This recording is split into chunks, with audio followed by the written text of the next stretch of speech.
Fox Sports. We are Fox Sports. We are St. Louis.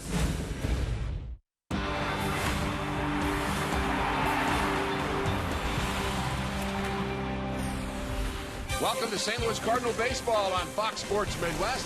Final game of a three-game series with the Indians. The Cardinals have never won a series against the Indians in interleague play. Glad you're with us. Rick Horton with Al Raboski. And yesterday we saw a very good pitching performance from Kyle Loschau. Today we get to see a rookie. That's right, a major league debut for Joe Kelly. Yesterday was his 24th birthday, so what a birthday present he can give himself. Very important game to win the rubber game here in interleague play this weekend against Cleveland. I'm looking forward to seeing Joe Kelly. Very nice afternoon for baseball here at Busch Stadium. Home runs are important every single game, but today even more so. More on that when we come back.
Either team raises $12,000. You can make a pledge by calling 800-798-CURE, that's 2873, or go online to www.pcf.org. So far, 45 homers have been hit, raising $540,000. Cardinals have had some great moments in interleague play. We'll take a look at some of their walk-offs when we return on Fox Sports Midwest.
15 years ago, the Cardinals hosted the Indians for their first ever interleague game. Since then, the Cardinals have collected 10 walk-off hits during interleague play, and of course, here they are. One out, nobody on for McGee, hitting .297. Hits it into center field. Back, track. Whoa, good night.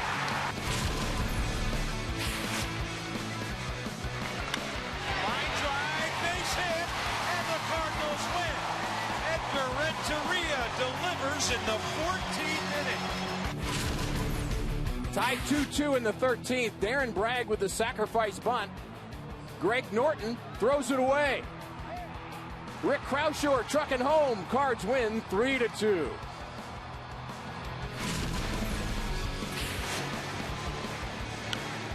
Cardinals win. They sweep the A's with a 5-4 victory, 3 in the ninth.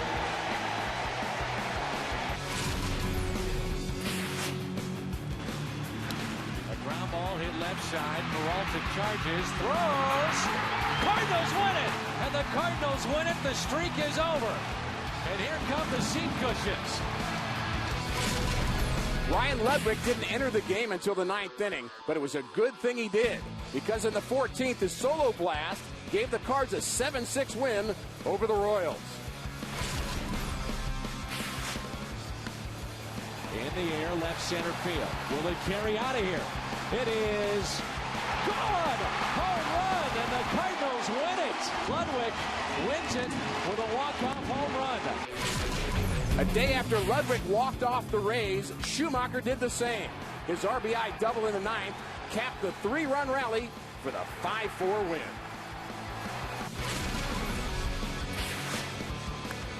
Here's a long one, and the Cardinals are going to win it 6-5. In the air, to God, yes! Schumacher, walk-off homer!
With the Cleveland Indians is right around the corner. Games are often decided by the closers. And this afternoon, these teams feature closers, Al Raboski, that were once teammates. Once teammates, very good friends, and really the interesting thing, the trade with Cleveland. The Cardinals needed more offense. Cleveland wanted either Chris Perez or Jason Mott. The Cardinals sent Perez, a little more flamboyant. Tony La Russa wasn't crazy about that, but they also thought he would have injury problems. So Chris Perez goes to the American League. He has evolved into one of the best closers in the big leagues right now. He has 19 saves to lead the American League. And we all know about Jason Mott. He finally got his shot last season, and he's made the most of it, and particularly in postseason play. Perez and Mott. Will we see these two in action here this afternoon? We'll find out. It's the rubber game, and it's Cardinal baseball coming up next.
Grab some buds. By your Mid-America Chevy dealers, the #1 selling brand in St. Louis. Find us at stlchevy.com. By Dobbs Tire and Auto Centers, #1 for quality tires and expert auto service. And by Steak and Shake, just no equal.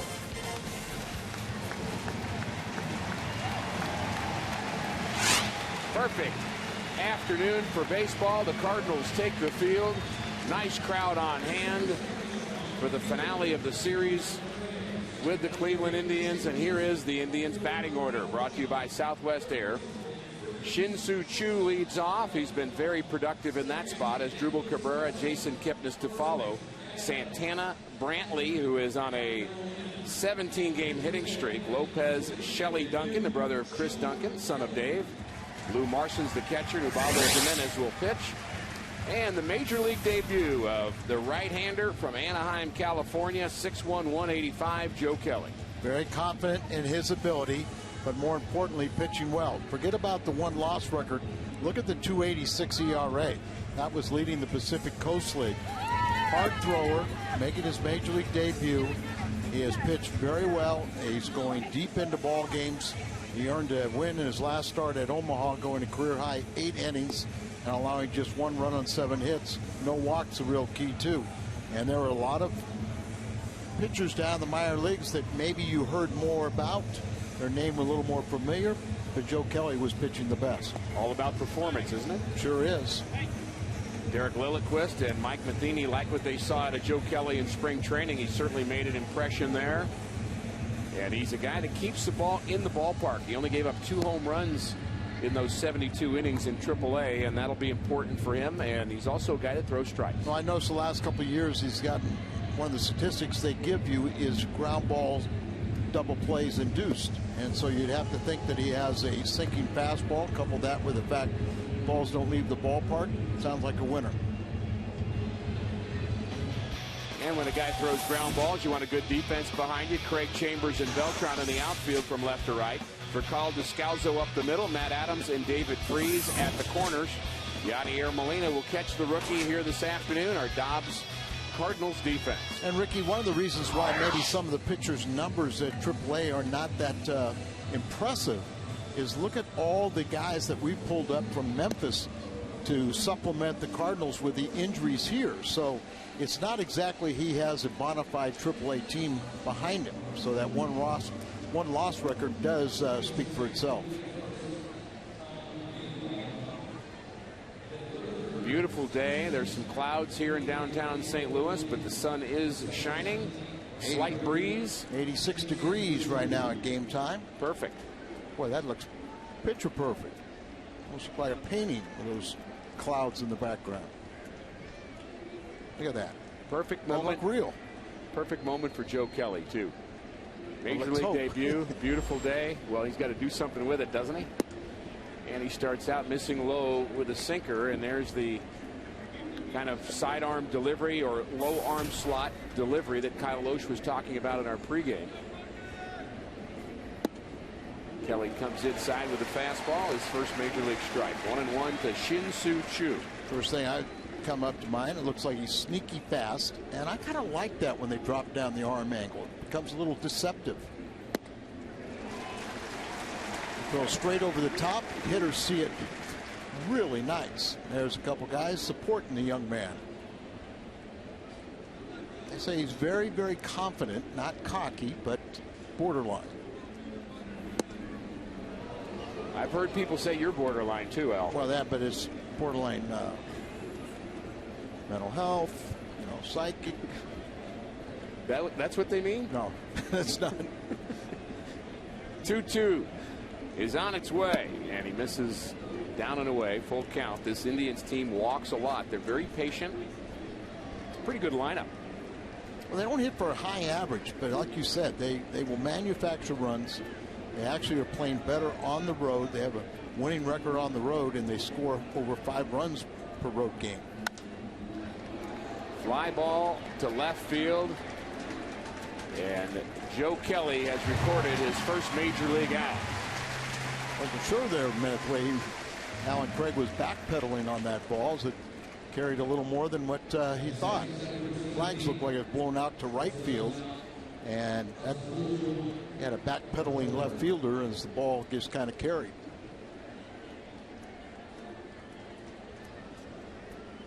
So a good start for Joe Kelly. As Asdrubal Cabrera, the shortstop for the Cleveland Indians. He's a switch hitter. He has an 11-game hitting streak. 5 home runs to his credit. And another base hit he can add to his statistics as he swings at the first pitch, something the Indians do quite a bit. Last 3 major league debuts as a starting pitcher: Lance Lynn, Adam Ottavino, P.J. Walters. Al, pretty moderate success, I would say. All 3 of them, well, Walters didn't, but the first 2 went over 5 innings. Yeah, just barely for Lance Lynn, but we know how he's emerged and what a vital role he has with the ball club. Ottavino is with Colorado now. P.J. Walters with Minnesota. I know he struck out a few in that debut, but a little auspicious, only going 4 innings. But that's one thing about Kelly. He's been averaging around 7. And that's a big difference because you're going to throw less than that up here. But hopefully it's just going to be 6. Ground ball up the middle. That's a base hit for Jason Kipnis. And Cabrera hustling all the way to third as he got a very good jump on the hard hit base hit up the middle. So runners at the corner for Cleveland. Kipnis been very good at hitting on the road. 340 on the road this year. And again, jumping on the first pitch from Kelly. Well, and Cabrera, he reads Chambers and reads the ball well to get over to third base. You wouldn't have thought that would be a typical hard hit ball that you'd go first to third. It was a ground ball over the mound and into center field. And Kipnis leads the American League in steals with 14 and 12 in a row. And a good lead for him. Matt Adams holds him on there. Carlos Santana at the plate. playing first base this afternoon. He's just 2 for 20 after suffering a concussion on a foul tip off his mask. Still looking to get that timing back. And he went on the disabled list for that 7-day, new disabled list for concussions, and obviously maybe need a little longer time because he is definitely their star. Now, their switch hitter had 27 home runs last year. And he's only 25.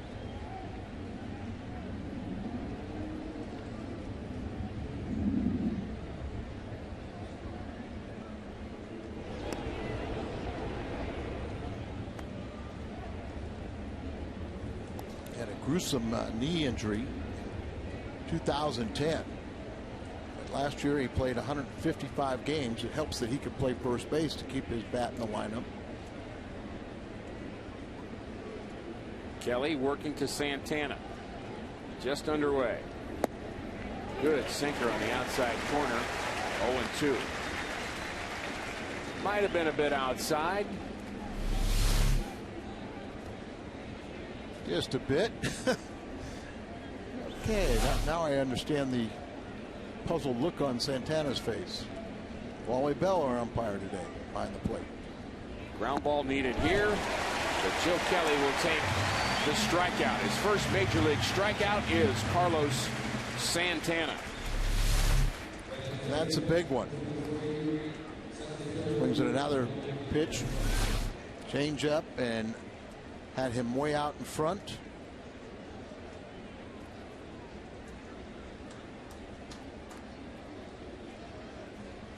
Baseball has been tossed out. First major league strikeout for Joe Kelly, and he'll have that ball the rest of his life. And he can be proud that he struck out Santana. Now facing Michael Brantley, who's been very, very hot. 17-game hitting streak. Son of a major leaguer, Mickey Brantley. 17 games is the longest hitting streak in the major leagues right now. And second to a 20-game hitting streak. It's the longest for the year. The 1-0. Line drive caught by David Freese. So Joe Kelly survives inning number 1. Cardinals, their first appearance next.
Southwest Cardinals batting order. Rafael Furcal, the switch hitter, will lead off, followed by Beltran, Molina, and Craig. Matt Adams will play first base here this afternoon. David Freese, the third baseman. Descalzo, Chambers, and Joe Kelly round out the Cardinals' order.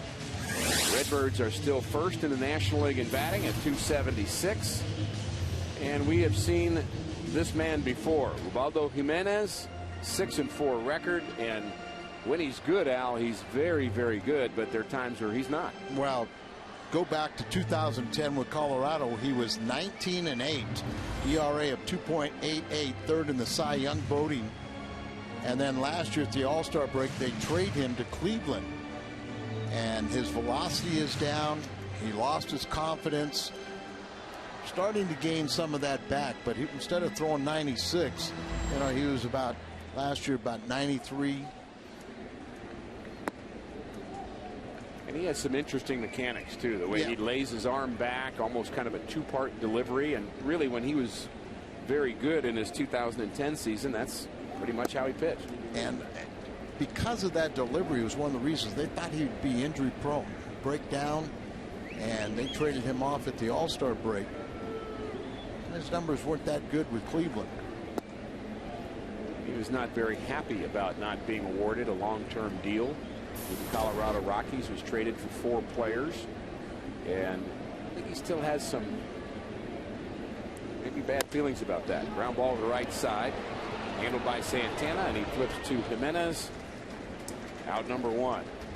Indians 4th in all of baseball in terms of lowest errors. Duncan, Brantley, and Chu in the outfield. Lopez, the veteran, will play 3rd. Cabrera, Kipnis, and Santana. And Jimenez and Lou Marson is the catcher. Our Dobbs Indians defense. Cardinals faced Jimenez last season in Colorado, and of course that's Colorado. He didn't have a very good game against them.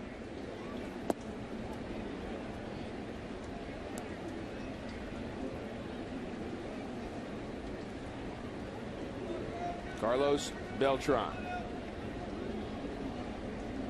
Been a huge part of the Cardinals offense this year. 1st in the National League with his 17 homers. 3rd with 45 RBIs. Seems as if he's gotten a ton of big hits, Al. Like you say, when you're leading the National League in home runs and 3rd in RBIs, you're going to come up with big hits. At times it's a little streaky. Agreed. But he really can carry a club when he gets hot.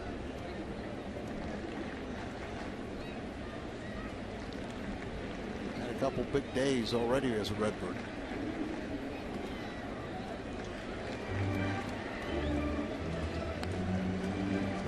There's the home run leaders. Cargo 2nd in the National League with 15. Ryan Braun, Stanton tied for 14. The 3-1 is hit deep to right center field. This is long, and this is gone. Carlos Beltran, home run number 18, 1-0 St. Louis.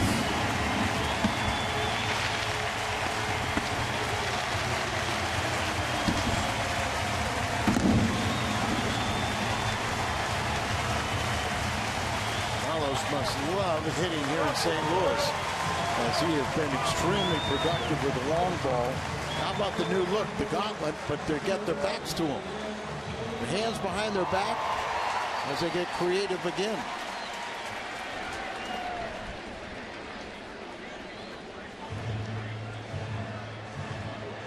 Got a big kick out of that.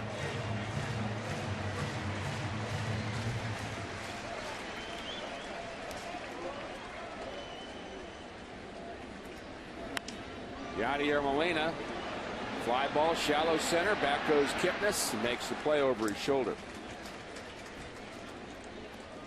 Carlos Beltran. Mike Matheny says he doesn't have very much wasted movement.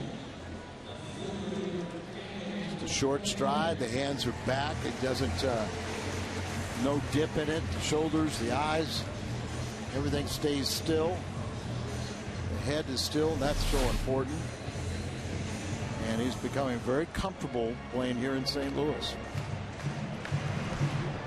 Mike Matheny for the 2nd day in a row with Holiday out, having Yachty hit in the 3rd hole. Alan Craig hits with 2 outs. Interesting, Mike Matheny said before the game, even before Holiday came in with his back spasms, he was already planning on batting Yachty 3rd. He said at this point, Yachty's our best hitter. Done well with runners in scoring position. He's hit well at home, and he just wanted him in that 3rd spot. Beltran is very comfortable in the 2 hole right now, and it seems like he would like to stay in one spot.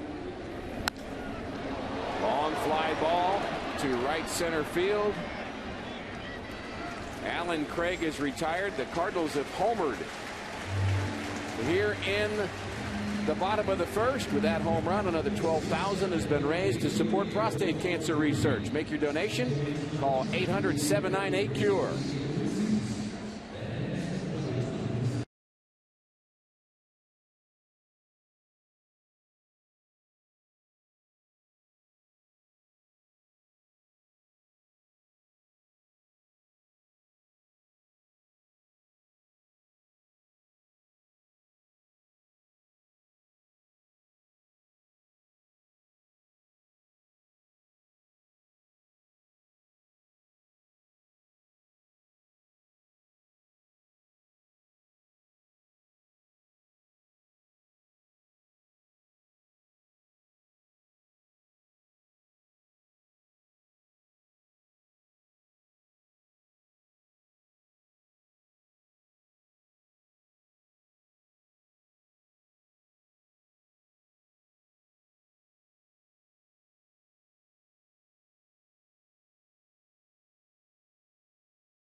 Already this afternoon, a home run in the bottom of the first inning, and he has had quite an impact in his first few games as a Cardinals. In fact, Al, he's among some elite folks in Cardinal history in terms of how fast and how few games to get to 10 home runs. And Mark McGwire, when he came in '97, he joined the ball club on the road and didn't hit his first home run until he got in his first homestand.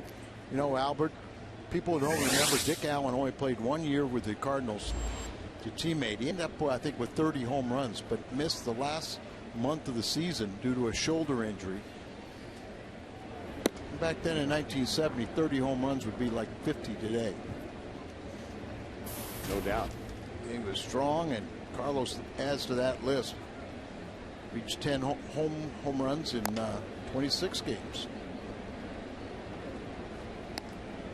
Joe Kelly working his second inning. He'll face Lopez, Duncan, and Marson for the Indians. Lopez had a career year with the Seattle Mariners in 2009, a 25 home run season then, so he has some pop.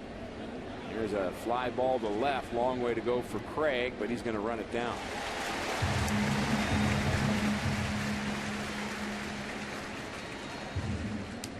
Day camp day at Busch Stadium is Thursday, July 26th. The Cardinals host the Dodgers. All camp are welcome. These tickets are just $10 and include a free hot dog and soda. For tickets and info, visit cardinals.com/campday.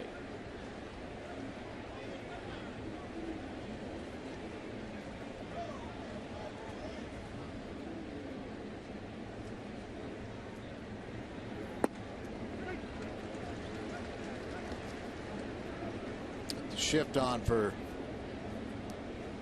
Shelley Duncan as they have three infielders on the left side. He does not get cheated.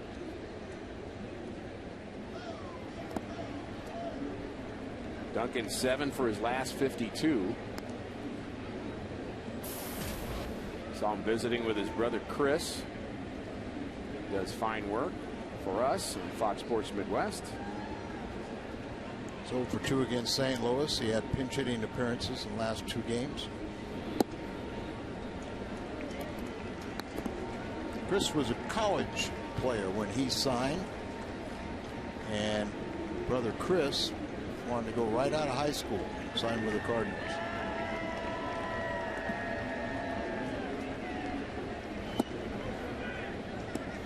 Good movement again from Kelly. He's showing good movement on his fastball, but he misses the inside corner. 3-1 to Shelley Duncan.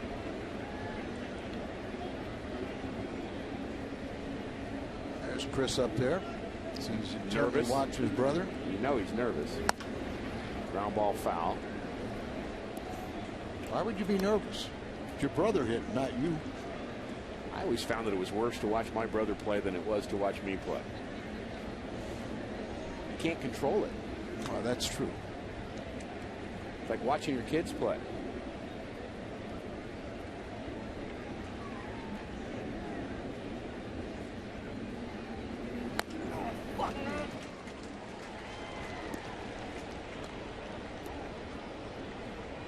Take a breath.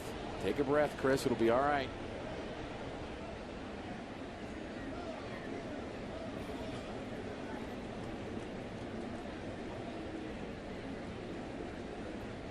And occasionally we pick up some sound here that we know you're not real happy about, and just part of trying to bring you the sights and sounds of Cardinal baseball. So if you hear some things that, well, might be a little off color, we apologize. Loud mics pick up crowd noise. Soft liner to right. Beltran's not going to get it. Base hit for Shelley Duncan with 1 out in the second. And I hope Chris Duncan was not cheering. Suppressing a smile. There it is. Watching brother hit. Well, not where they thought the ball would go. They thought he'd pull the ball and just sort of beats the defense, but that ball just kind of fell in no man's land. Lou Marson doing the catching here this afternoon. Has not played a whole lot, but he has an 8-game hitting streak. I was just saying the same thing. That's difficult to do when you play so sparingly. I agree. And part of the reason he's played sparingly, he was hit in the face by a pitch by Jake Peavy earlier in the year, so he missed some time for that. 9 for 24, 3 RBIs. Saw his average go from 100 to 216.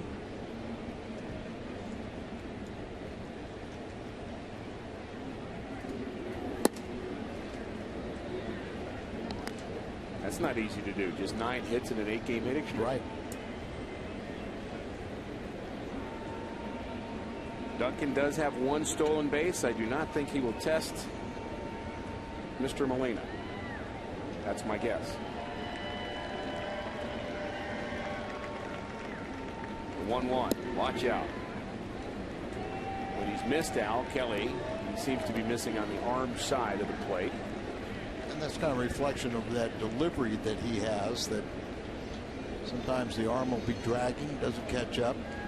But you can use that to your advantage too. A little effectively wild. Never hurts. Run that ball in on people.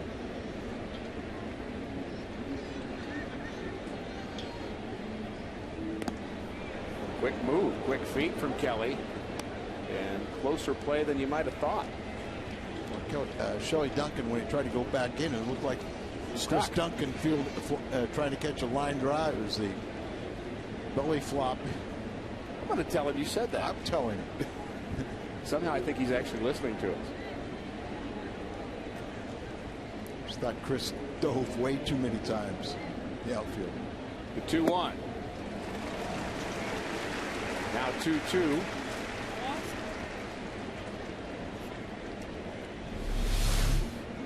That's sink action, Al.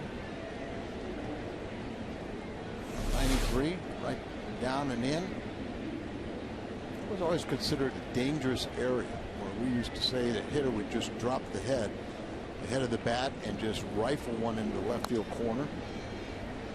And interesting about the hitters' hot spots, and talking again with Mike Matheny before the game about Joe Kelly and what he had told him, Al, about his major league debut. He told him, don't you follow Yadier Molina. I think that's the wrong way to do it. Yadier Molina has to learn you. And that's, you and I think we both agree with that 100%. But oftentimes, they just say, hey, just follow the veteran catcher. Swing and a miss. But Yadi doesn't know Kelly. Kelly knows himself better. And I always felt the advantage is with the pitcher. You know what you can do. You know may not, even if your strength matches up with the strength of a hitter, you know, it's still, you've got to believe your strength is better than his. Yachty learning what Kelly has. There's the target. Perfect location. So the movement there a little bit, and all it's got to do is move a little. Matheny told Kelly not to watch very much video of the other team. Don't worry about their weaknesses. When in doubt, that's where Yachty can help you, but you need to pitch your game.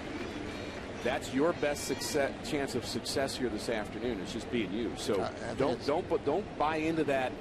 You know, just because Yachty's a Gold Glover, you can't shake him off. You need to shake him off. It's also, and what we're talking about is if a pitcher looks down for a sign and kind of feels like he's forced to throw a pitch he doesn't want to throw, it's going to be a mistake pitch. You won't have that 100% conviction behind it. So even if it maybe goes into the strength of a hitter, sometimes you got to do it. Here's the curveball. 0-2. Curveball is high. Just didn't quite pull that one down. 1-2 to Jimenez. Kelly working in his second inning of his major league debut. Fastball away is what Yachty is suggesting. Kelly agrees and fires and gets his man. 3 strikeouts for Joe Kelly. Indians have stranded 3. 1-0 St. Louis.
Today we're going to give you the Jekyll and Hyde numbers of Ubaldo Jimenez. Al, at home, tough. On the road, not so good. They're a 500 ball club at home, and they're one of the more successful clubs on the road. As they are 15-11, so a little bit backwards. You would think that you'd like to have better numbers at home. You know your ballpark, you know the ins and outs, a little quirkiness. Got your home cooking. But as a team, the Indians just playing 500 at home. They're 4 games over on the road, including winning game 1 here of this series. Rubber game of the series, Matt Adams at .271 in his rookie season.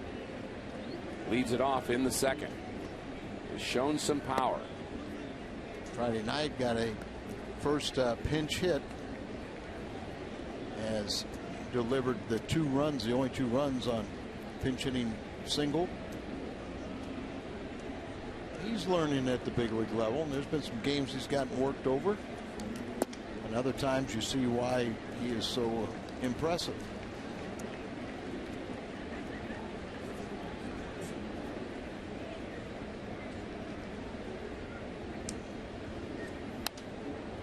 When Jimenez had his outstanding season with the Rockies, Al, that came in 2010. He was just lights out that year. He threw a no-hitter during that campaign. He was 19-8 with a 2.8 ERA. In his 220 innings, he only allowed 10 home runs in Colorado. And he allowed his 9th home run on the blast by Beltran.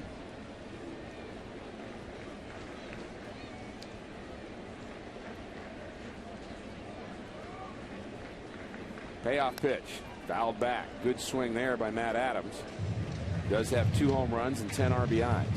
And that year in Colorado really didn't matter if he was at home or on the road. He was just an excellent pitcher. Got off to a great start, wasn't it? Remember right? 11-0 or something like that. Yeah. Popped up on the left side.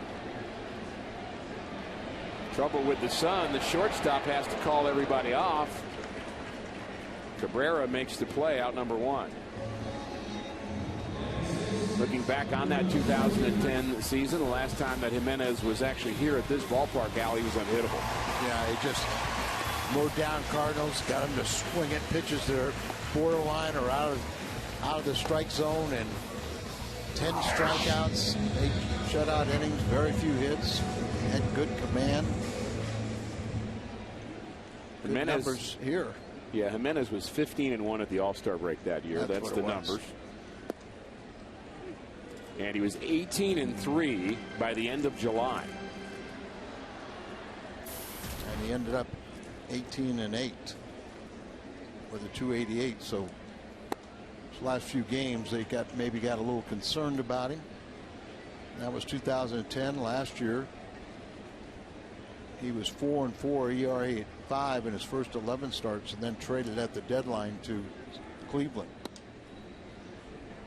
And you touched on it a little bit. You know, I mean, he had 2008, he was 12-12, 2009, 15-12, then the big year, 19-8.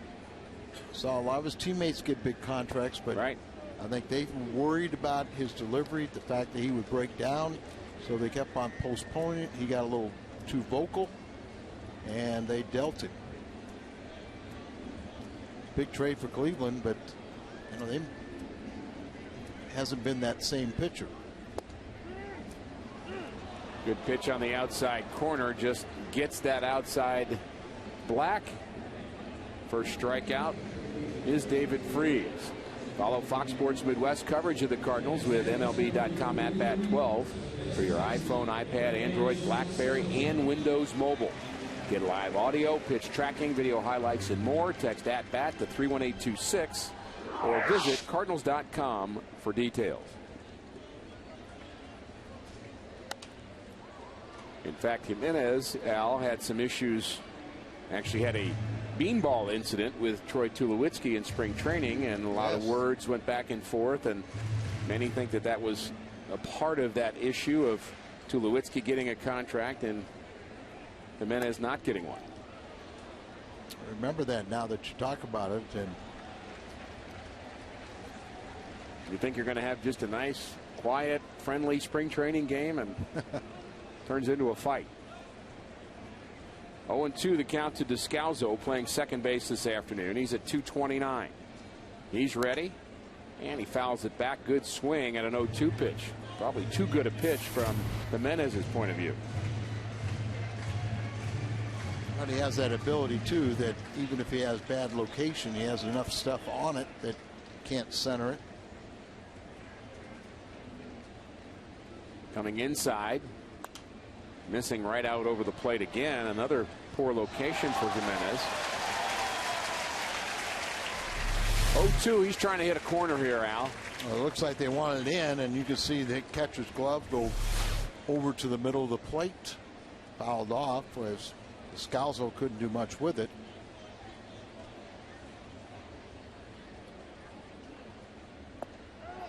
Here's a good 0-2 pitch, and Descalzo chases. Back-to-back strikeouts, and the Cardinals' second. They lead the Indians by 1.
The Redbirds trying to win without their left fielder here this afternoon, Matt Holliday. With more on Mr. Holliday, we'll go to Jim Hayes. Jim? Well, Rick, Matt is dealing with back spasms, obviously not in the starting lineup today. Mike Matheny said Matt woke up yesterday morning with a back issue, thought if he took BP and went through his daily routine, things would loosen up. They didn't. He was a scratch last night. But Mike is hoping with the off day tomorrow that'll give Matt 3 straight days off and he'll be good to go against the White Sox. And with all the injuries the Cardinals have dealt with so far, this seems to be on a smaller scale. Thanks, Jim. Good work as always, and always nice to see Jim here at the ballpark no matter where he is. He's just all over the place. He's the man of the people, isn't he? Ball hit hard to left over the head of Craig, and it's going to bounce into the seats for a ground rule double for Chu. That is hit number 4 for the Indians here this afternoon. Chu, they say, is going to be a 20-25 home run guy, and he plays great defense. You've already seen his throwing arm is a real plus.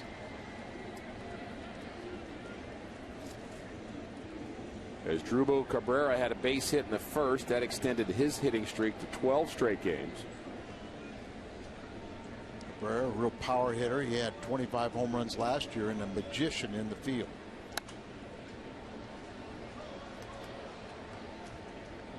Chu was born, Al, in South Korea, and he began his minor league career with the Mariners, but he's really found a place with the Indians. He's become a very, very good player. Yes, he has.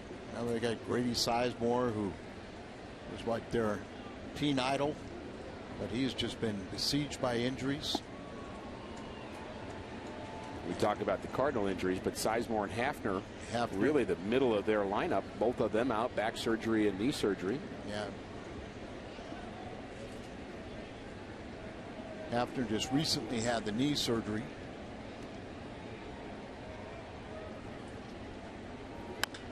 Ground ball to the right side. Backing up is Adams.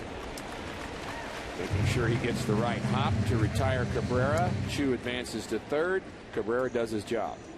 You know, Grady Sizemore had been out the entire year, and then, as you say, Hafner, he injured the knee, and they played short as they didn't put him on the disabled list, trying to kind of a day-to-day for almost a week to 10 days, and then eventually they had to put him on the disabled list and go have the surgery. Infield in for the Cardinals.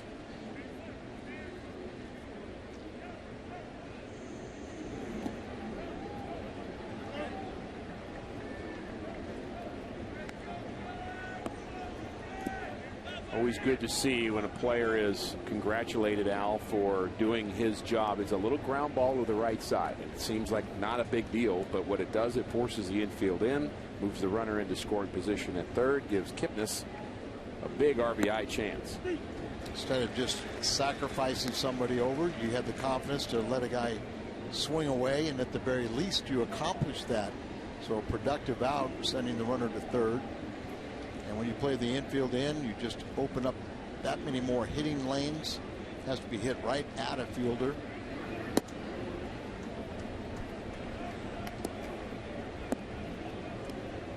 Kipnis has converted to second base. He was an outfielder, and we always talked about how tough that is in comparison like to Schumacher, but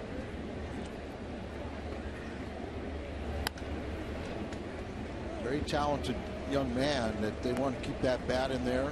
He's improving defensively. Only has 3 errors at second base. He's just 25 years of age, from Arizona State. 5'11", 185. Interesting batting style that we talked about in game 1, where he lays the bat back, then gets it ready. That's a lot better than taking that bat and pointing it at the pitcher. Agreed. Hitters don't like, or pitchers don't like that. But he just kind of lays it back towards the catcher, and then as the pitcher comes into his motion, he brings it up at the hitting stage. Could be a big pitch here. Full count to Kipnis. Good pitch in on his hands. Really good. And right in there, just asked if it was a strike, and you got the affirmative.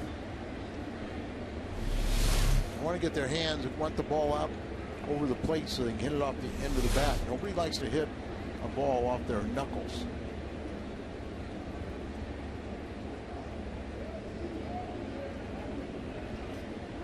Kind of a catch-22. If you hit that, if you jam him that badly, the run would probably score because he wouldn't hit it hard enough.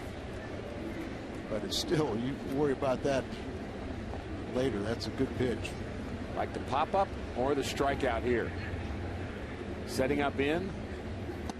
And that's too far in, so that's a walk to Jason Kipnis. If you have a question for Al and me, go to carsoup.com/Cardinals. Send us your email to booth questions. We'll try to get to your questions during the telecast here this afternoon. And we're glad you're with us today. Cardinals looking to get things going. The bullpen's moving Al in a better direction, but starting pitching still a key. And Joe Kelly trying to fill a void with Jaime Garcia having shoulder issues. Fly ball to left field. It's shallow left. If Craig can get to it, it might be too shallow to score. Here comes the runner. Here's the throw from Craig, not in time.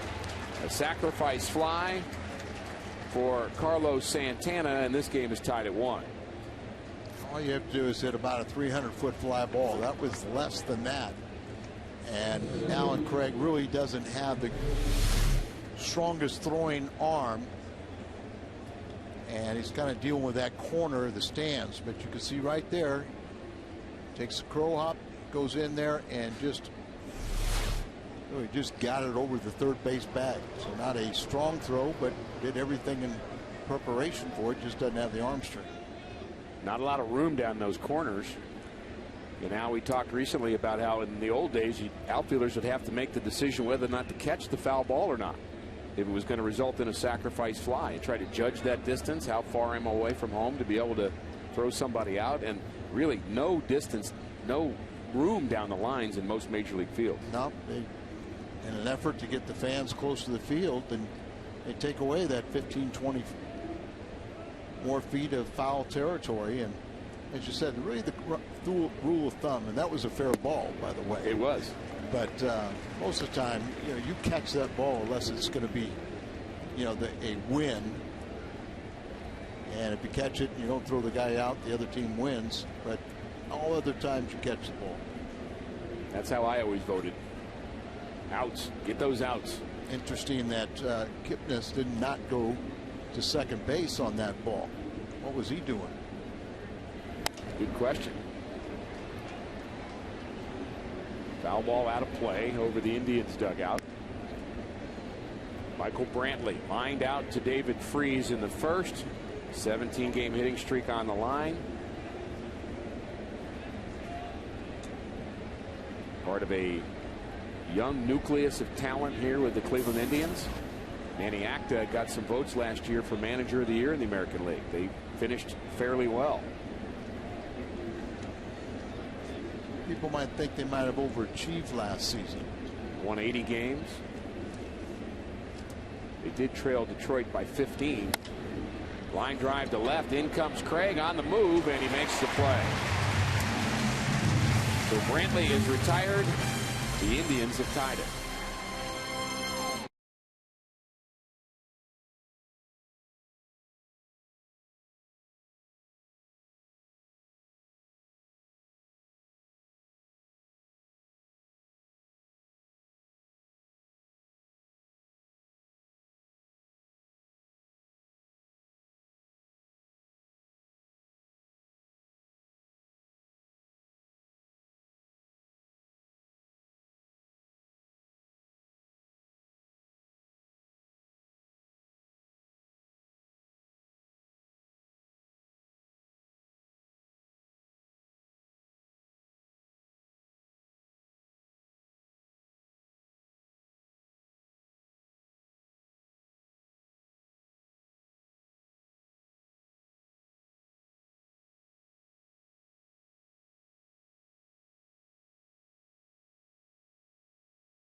trivia question. Which team has thrown the most pitches in a single World Series all time? I know the answer to this, and I know who's second. Back in 1997, that's when Renteria got the game-winning hit at a thrilling 7-game series. 1,178. Cardinals came close last year. I think they were inside of 50 pitches. And we all know how that World Series turned out. Yep. Adrian Chambers done a nice job of late. He had a slow start after being recalled from Memphis. Swinging the bat much better. He's up to 250. And on the grass is the veteran third baseman Lopez. It was in Sardinia when that series was taking place in 97.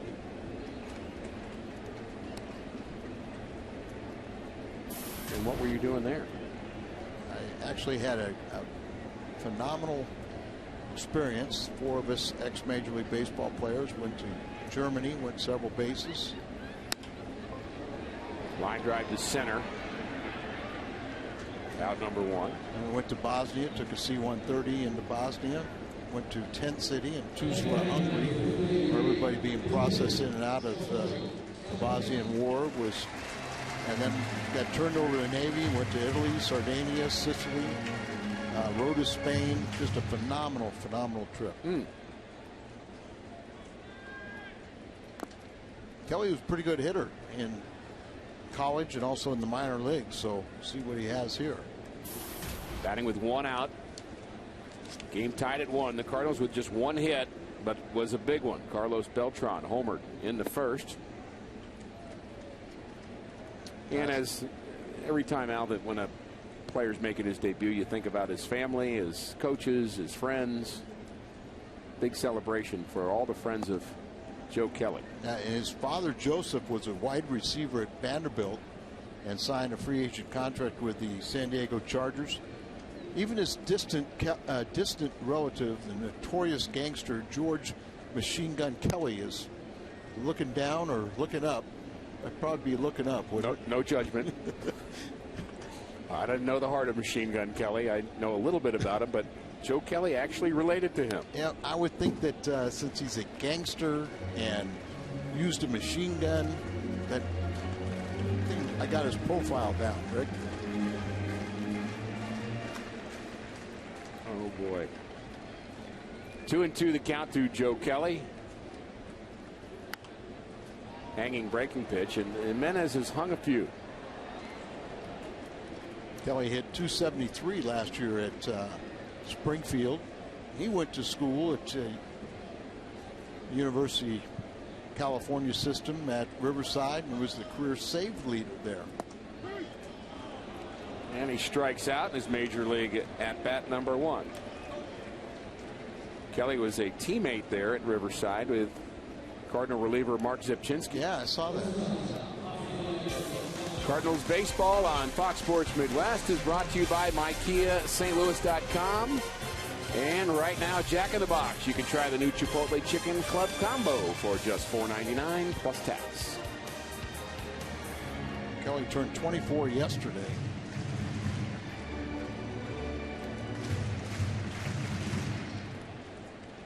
Rafael Furcal now 0 for his last 9. Scored 41 runs, and he fakes a bunt, takes a strike.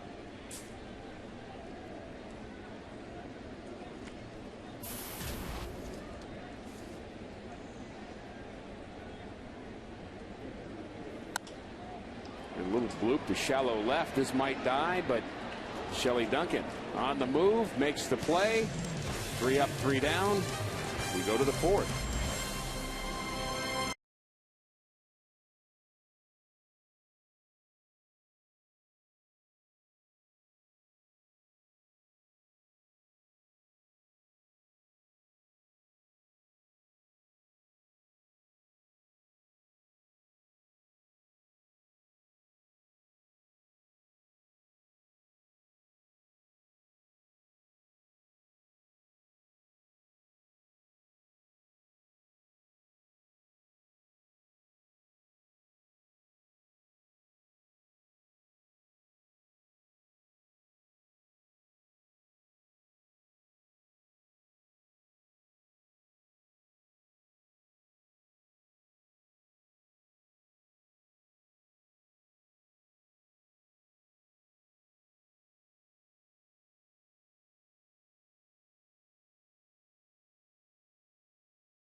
kitchen that makes many of their fresh prepared foods for their deli.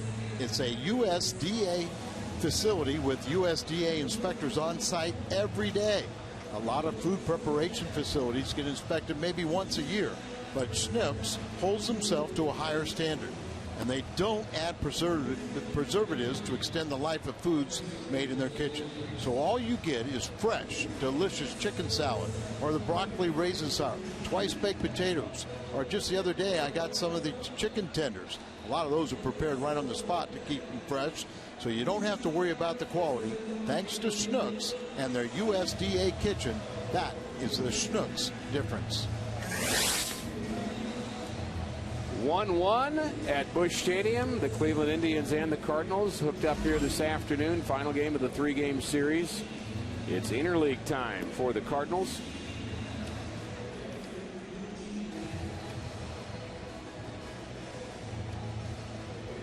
And here is a carsoup.com email to booth question from Josh in Columbia. How many game balls have you saved from your playing days? Well, the only ones I really have is the ones that used to be Doc Bowman and then Gino Gieselman, the Cardinal trainers, would inscribe the last pitch, the game ball. You would take it, you give it to the trainers, and they would inscribe the entire box score on the baseball to the winning pitcher. And I don't have all 40 of my Cardinal balls, but I've got a majority of them. But those didn't have that at any other stop I made. So I really cherish those ones, and they're really pretty neat to look at. Ricky, I'm sure you have a few. I believe I have 11. I kept all the wins from my first year, and I also had my first American League win and my first hit. But they're pretty neat.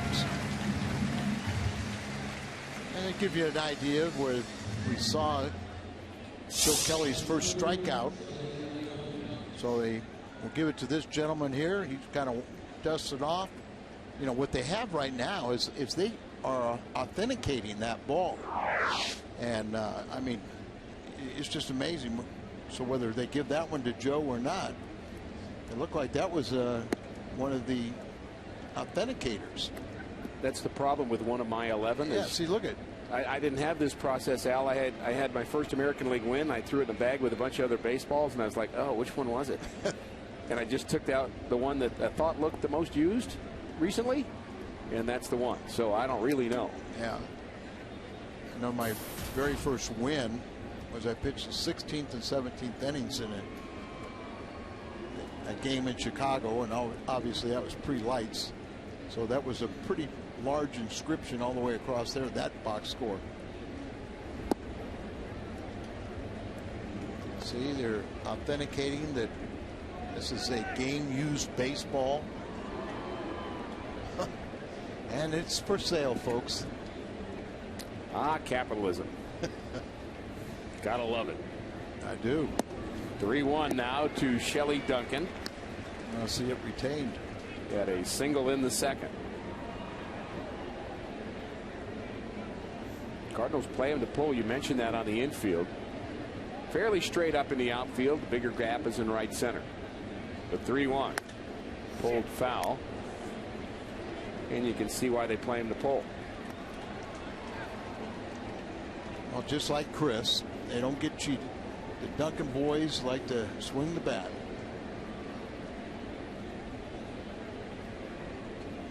I can't remember right now, but Dave, and we played in the California League, he had unbelievable home run total one year. Thought about it might have been like 50. Chris's dad and Shelley's dad have just got that base hit. Duncan's 2 for 2. Smiling a bit too much there, Chris. Cardinals and Fox Sports Midwest present Mizzou Day on June 30th. All Tiger fans are invited to take advantage of special ticket prices and join us for a pregame pep rally with Mizzou's Spirit teams. Go to cardinals.com/Mizzou Day for more information.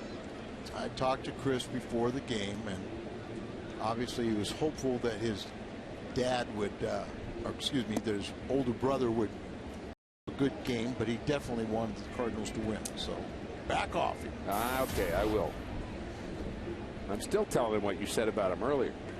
I'll tell him. You're again. just trying to get on his good side, aren't you? He makes fun of his defensive ability now. And yes, he does. And I never thought he was as bad as what the Cardinal Nation thought. I did think he dove too much. 2-0 to Lou Marson. And Chris does a fine job with us and also works on radio here in the St. Louis market. And glad to have him as a teammate. Here's a look at the Cardinals defense for Marson. Struck out in the second inning. And about time for one of those double plays you were talking about earlier. That low arm slot delivery of Joe Kelly. So much for the double play.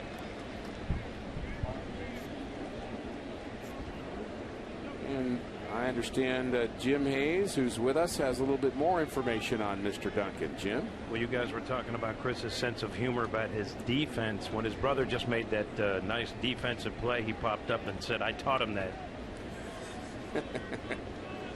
Was anybody buying that? Not really. Yeah. You know, on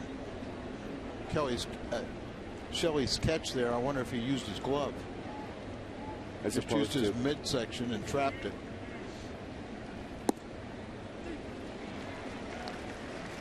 3-1 to Marson. Pre-game yesterday, there's a shot of Chris and Dave and Shelley. Guys hanging out. I think Dave threw out the opening day first pitch in Cleveland this year. So he was with Cleveland during his playing days and coached there. He really was an outstanding player.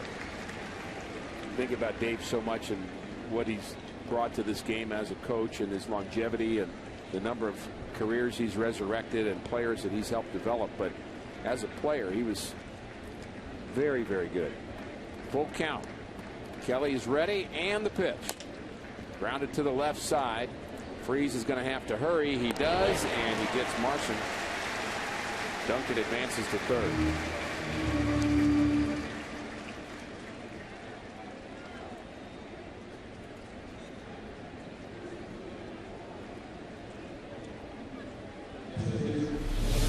Do or die play. You're coming in here.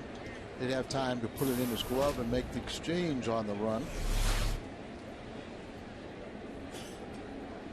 All about that transfer, isn't it? The guys with good hands make that look easy.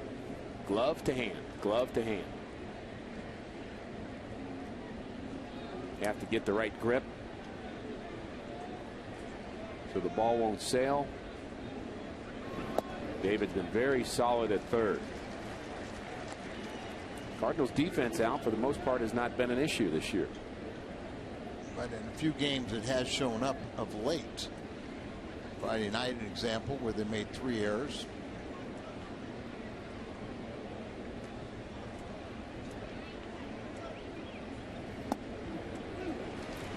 Two strikes on Jimenez.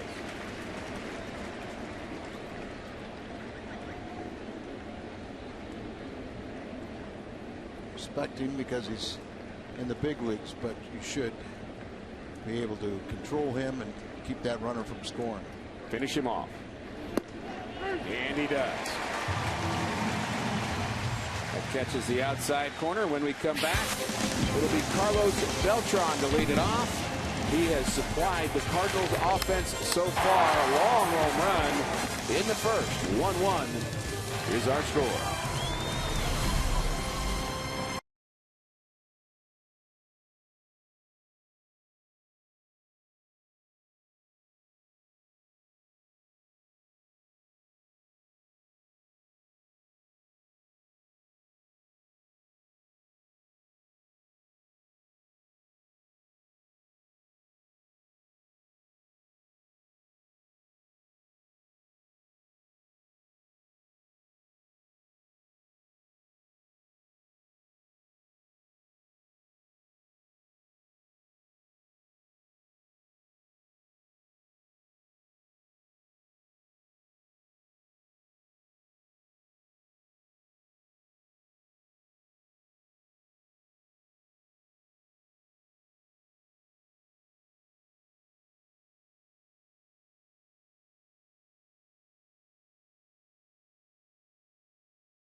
Cardinals score 6. Any size drink just 50 cents all day tomorrow at your nearest On the Run It Mobile. This year, again, 6 is a serious number. We thank our partners at On the Run It Mobile. And we're hoping for those 6 runs here this afternoon. So far, it's 1-1. And the Indians have out-hit the Cardinals 5-1. Redbirds batting here in the 4th inning, and they have their pop against Ubaldo Jimenez, Beltran, Molina, and Alan Craig in the 4th.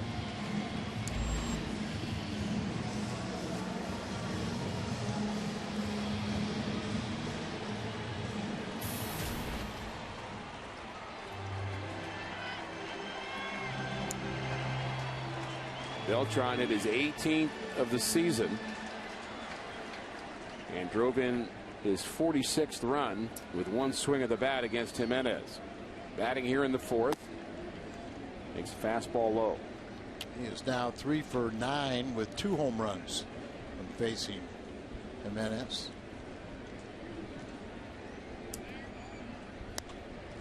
Changeup is hit back up the middle, and the third baseman playing way off the line backs that play up and throws out Beltran.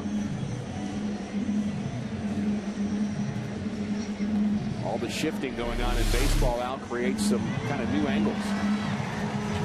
I don't quite understand all the shifting, and he hits this one off the end of the bat, and third baseman was playing. The only reason he made that play is because he was playing with a shift. He was more closer to the shortstop area, so it was easier for him to come in. But used to see shifts usually with, left-handed batters, but we're seeing it, to such extremes now. I guess Joe Madden probably used it more than anybody else, the Tampa Bay manager. But we saw on the last road trip, with Adams. Matt Adams, had less than 10 games in the big leagues, and they had a shift on him. The book isn't really that big on him yet. No.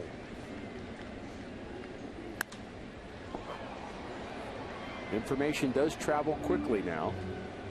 All teams are set up to get their video real time and develop books and ways of attacking hitters throughout the league.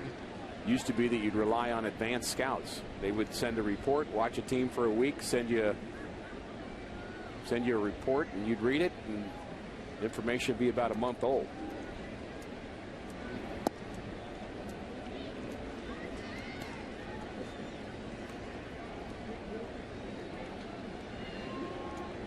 John Mozeliak, I'm sure he had a few anxious moments a couple weeks ago. The Cardinals with all their injuries. Strikeout of Molina. Told you about Holiday already, but there's some other injuries as well we'll tell you about. But we also want to remind you about the All-Star game coming up.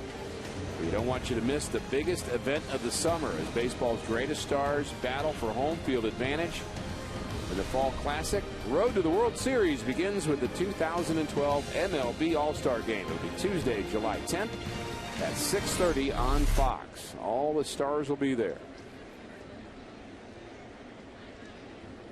Alan Craig, ball in the dirt, 1-0. He flew out in the first. 3 for 7 lifetime against Jimenez. He's had a nice season. Average still over 350. Very rarely does Alan Craig have a bad at bat. No, he's just one of those guys that doesn't give away at bats. Fierce competitor. Doesn't mean that you won't be retired and make outs here and there, but he usually is very competitive. We were talking about injuries, and Craig certainly had his, and now he's come back, and the timing's been good. Cardinals released Scott Linebrink. Also sent back to AAA Stephen Hill today. Chris Carpenter was moved to the 60-day DL. And, of course, Jay and Carpenter and Schumacher and Berkman all still disabled. Kyle McClellan as well, and now Jaime Garcia. Well, hopefully you get Schumacher and Matt Carpenter back soon.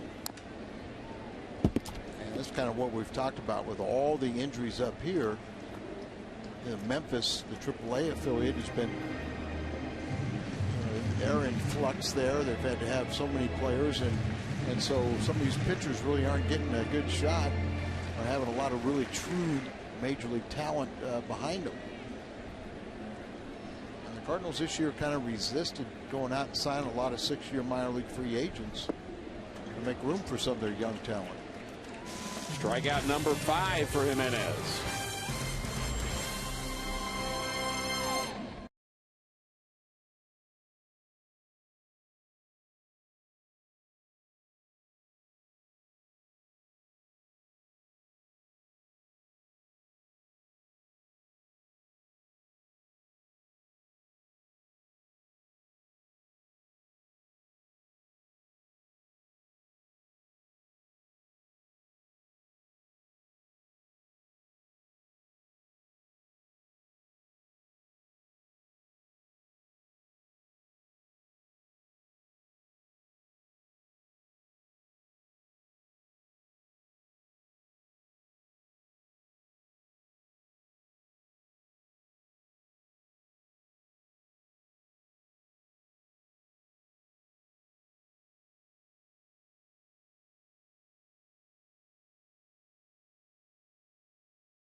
In the National League, the Pittsburgh Pirates are hot of late. They've won 11 of their last 14.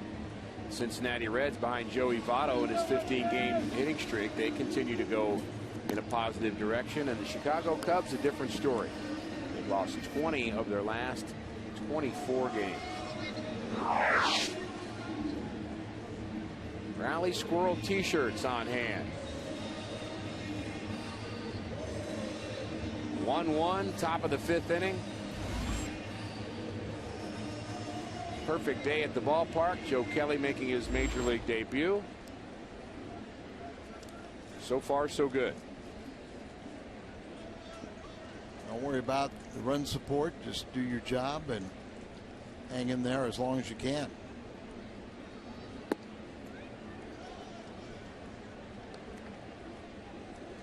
Chu doubled and scored the Indians' run. That came in the 3rd inning. The Cardinals with a run in the 1st thanks to Carlos Beltran's homer. Slow roller to second. The Scalzo, no problem with that. I like what you said about Kelly earlier, Al, that he has this kind of blend of, you didn't say arrogance, but almost, that he's very, very confident.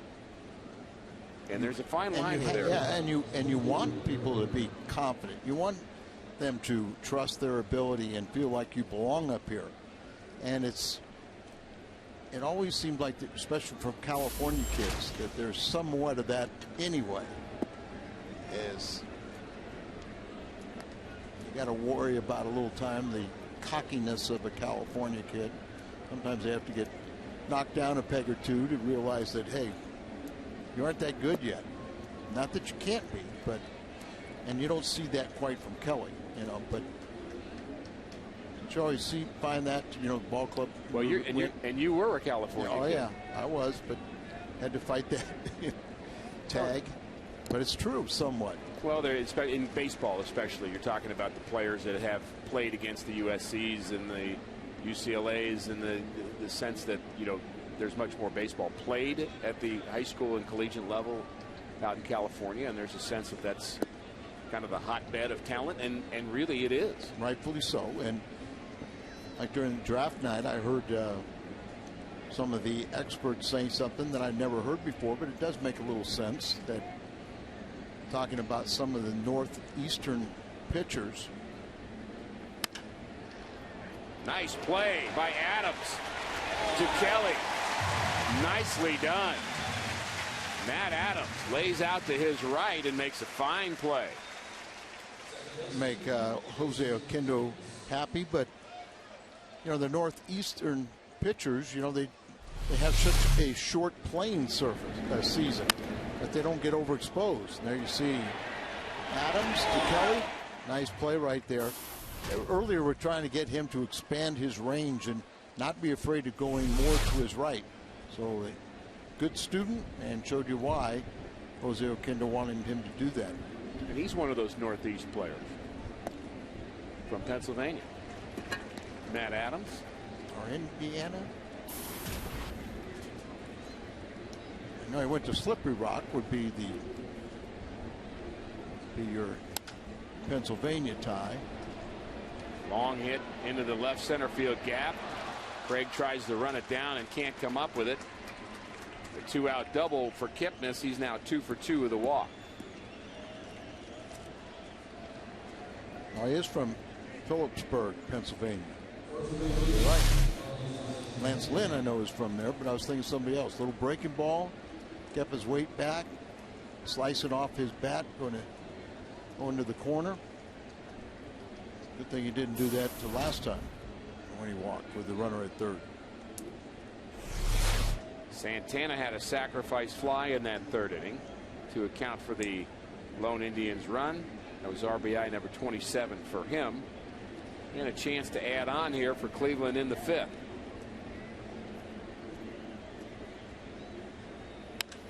Line drive right at Adams. Busy inning for Matt Adams and a good inning for Joe Kelly. Adams, Freeze, and Descalzo when we come back.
$200 autograph line tickets will be distributed at the new Bush Bash gate, and that's located next to gate 5. Only fans with the line tickets will receive an autograph at the Bush Bash. Whitey Herzog's going to be signing on June 15th. Visit Cardinals.com/promotions for more details. Always good to have Whitey at the ballpark. No doubt about it, and I'm just reminded me that John Wathan, who played for Whitey in Kansas City and doing a little advance work for the Royals, was hoping to see Whitey at the ballpark next weekend when we face the Royals. If it comes down, it's an out. High fly off the bat of Matt Adams is handled. 2006 World Series champions. There's a list of all the players. Look at that, Josh Kenny, Looper, how many guys? Changes fast. Oh, really? I mean, there's only a few guys. Chris Carpenter and Yadier Molina, Adam Wainwright, on that right side. That was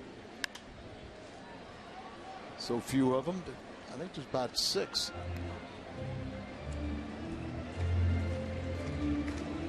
Speaking of Whitey Herzog, he'll have his golf tournament again, his charity tournament. That'll be in September. And Whitey is celebrating this year the 1982 World Championship team.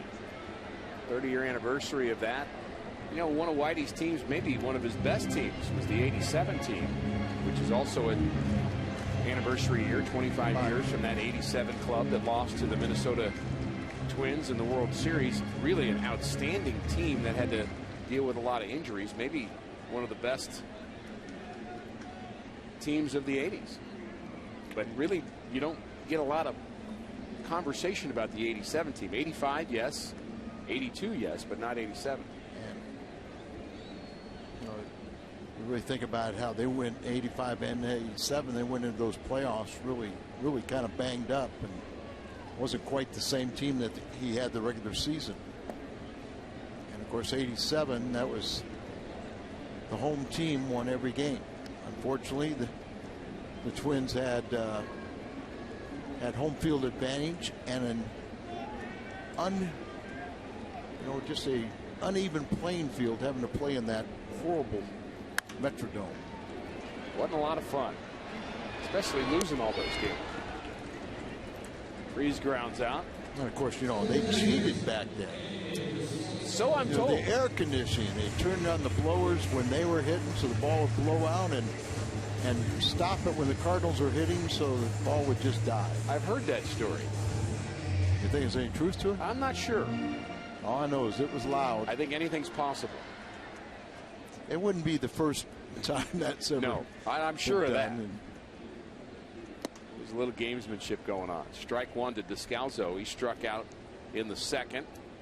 One of 5 strikeouts for Jimenez, who's looked sharp. He give up only 1 hit. Make it 2.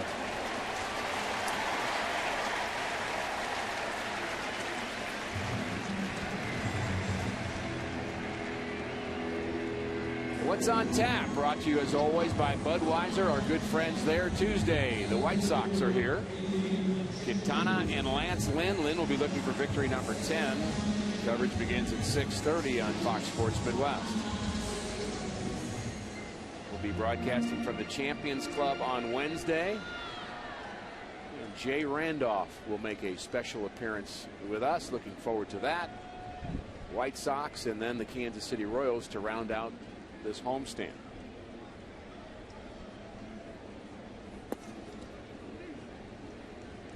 Cardinals will then travel on to Detroit. It's our annual visit. Seems like it. And then Kansas City and then on to Miami. Yeah, I mean, we've never been to Anaheim. We went 3 straight years to Detroit. I think we missed a year, and now we're going back there again.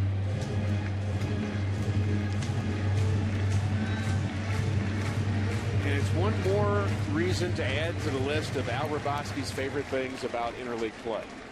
I was reading Rick Hummel's article today. It's not novel, and we've all proposed it. Good jump by Descalso. It doesn't matter as Chambers strikes out. Jimenez continues to look sharp here today.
Toyota Cardinals Live.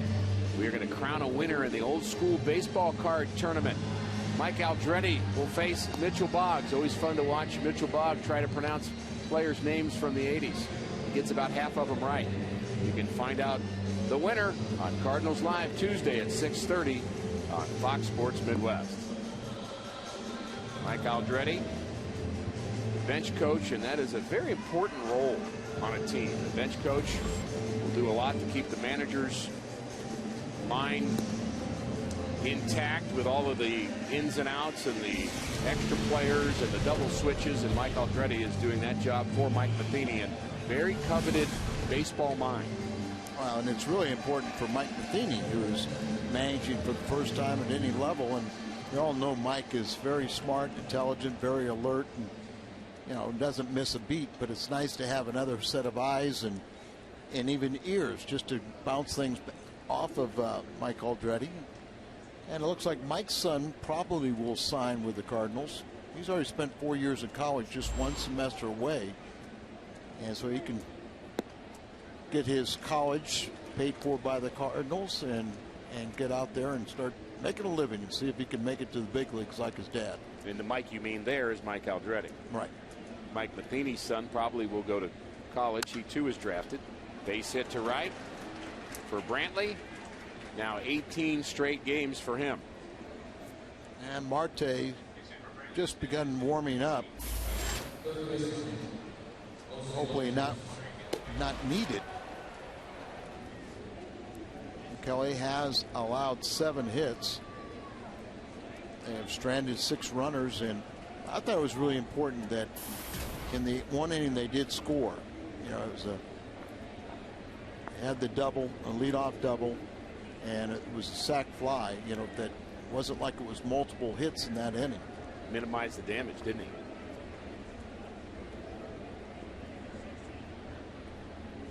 Quick move. We've seen that from Kelly a couple of times. Very quick feet. You're going to have a quick move to first. It starts with your feet.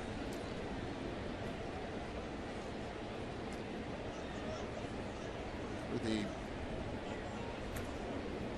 Cleveland Indians lead the American League in steals. Brantley has 9 of them. Much better right there because it was such a low throw. We really didn't have to receive the ball and bring it all the way down 4 or 5 feet, and that's it. So those were just stall tactics, as Mike Matheny's seen enough. Matheny has to be pleased with the job that Joe Kelly has done here this afternoon, but he doesn't want it to go in a bad direction, so that'll be it for Joe Kelly. He can't win this game, but the Cardinal fans appreciate his effort.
brought to you by AT&T, the nation's largest 4G network. AT&T, rethink possible.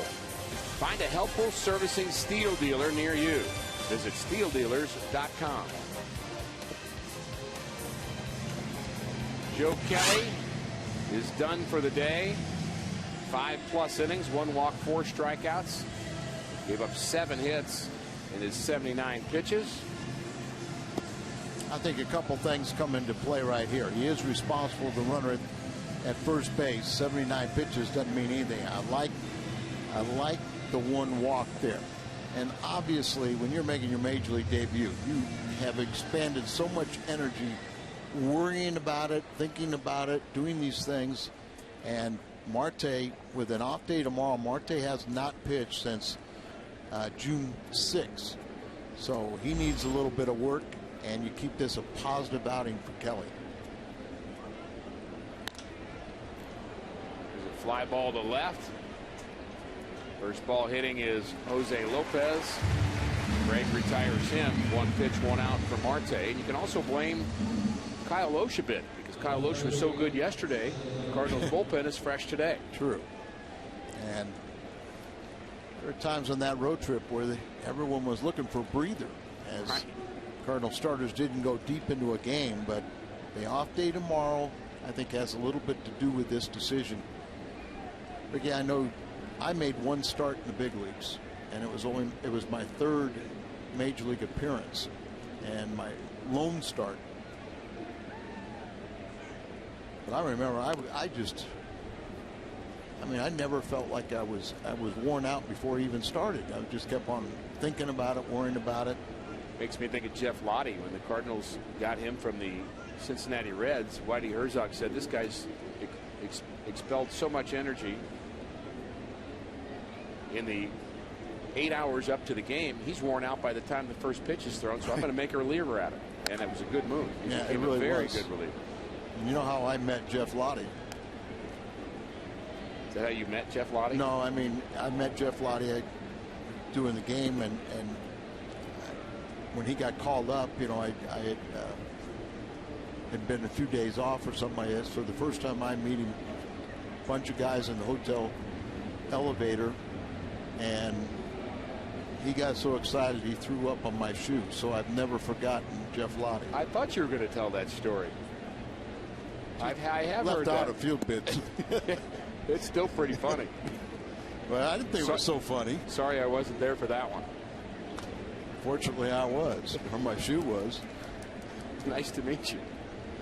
And that's where I made my major league debut, was in Pittsburgh at Forbes Field. That was a treat.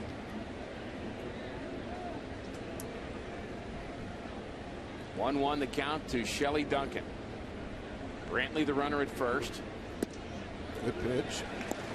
Late break, catches the inside corner, 1-2. Duncan has shown he likes to pull the ball. And yet he's 2 for 2. He had a base hit, little floater into shallow right field, and then a ball up the middle, line drive to center. So the shift is really not coming to play as of yet. And how about a double play ball? You know how extensive Dave Duncan's books are, and you know how much of a scouting report they go over. Well, I'm warming up to face the Pirates, and Billy Muffet was the pitching coach. He goes, "I'm not going to tell you how to pitch these guys. You already know how. I don't know where I learned, but I already know how." And then the first inning, I gave up a base hit to Clemente, and I got Stargell out, and he came in and says, "Oh, I forgot to tell you, don't throw him any curveballs." Told you a little late, didn't he? Well, it's the single, and they didn't score, but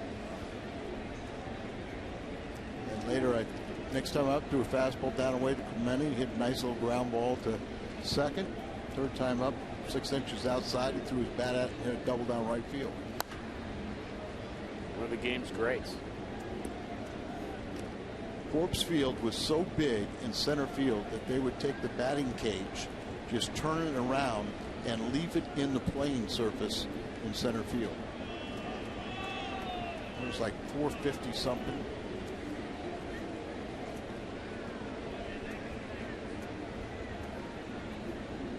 Brantley has been very successful in his career, even more so this year.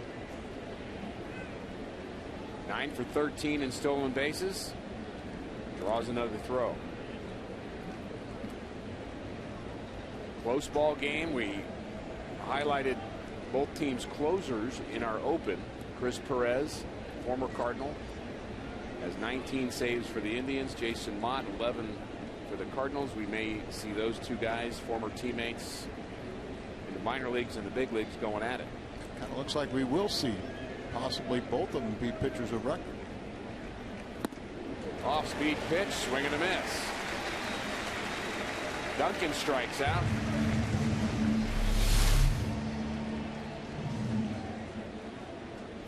This little slider there and a little swing over the top.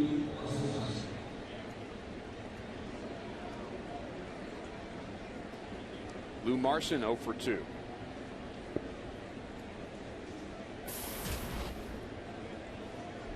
Marte in relief of Joe Kelly.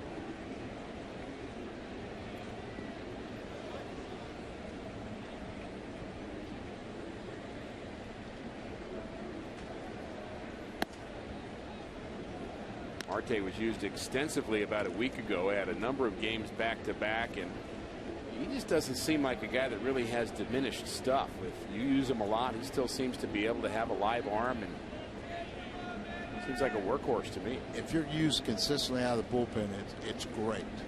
You know, you can stay sharp. You have a chance to compete every day.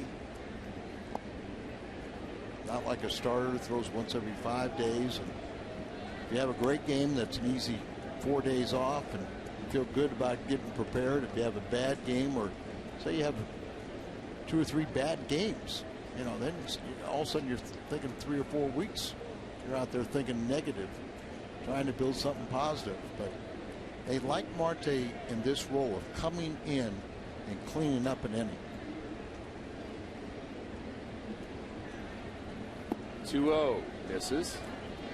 We have a lot of fans now that like it when we talk about the miles per hour on pitches and the velocity of the guys throwing hard, and then others will say, isn't it more important where the location is? And you had to say location, movement, and velocity. Which of those three would you say is the most important? In my mind, movement. What's second? Location. Velocity is the least. Good movement, good velocity, bad location. 2-out walk. Friday, June 15th. Make sure to bring the family to Busch Stadium for Merrimack Caverns Night. All kids 11 and under will receive a coupon good for one admission to Merrimack Caverns cave tour and boat ride. It may be hot outside, but it's always a cool 60 degrees inside the cave. Don't mind that walk so much. Bringing up the pitcher, an American League pitcher who probably 10 days ago started taking some BP.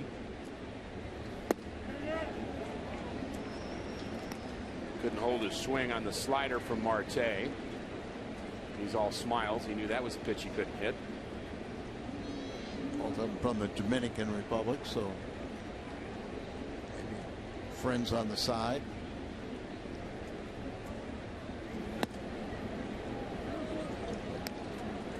To Marson's, you know, when you fall behind the count to 8th place hitter, you really don't want to concede and make a dumb mistake to an 8th place hitter with a pitcher coming up, especially when in interleague play.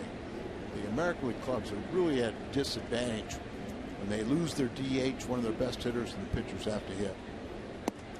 Another good slider. And despite that disadvantage, the American League traditionally has beaten up on the National League. Yes, they have. And started to talk about it a little bit, but in Rick Hummel's article in the Post-Dispatch talked about, he's not the first, and I totally agree with this, that if you're going to do the interleague play, have the pitchers hit in American League ballparks and the DH in play in the National League parks. Let the fans see the difference in the sport.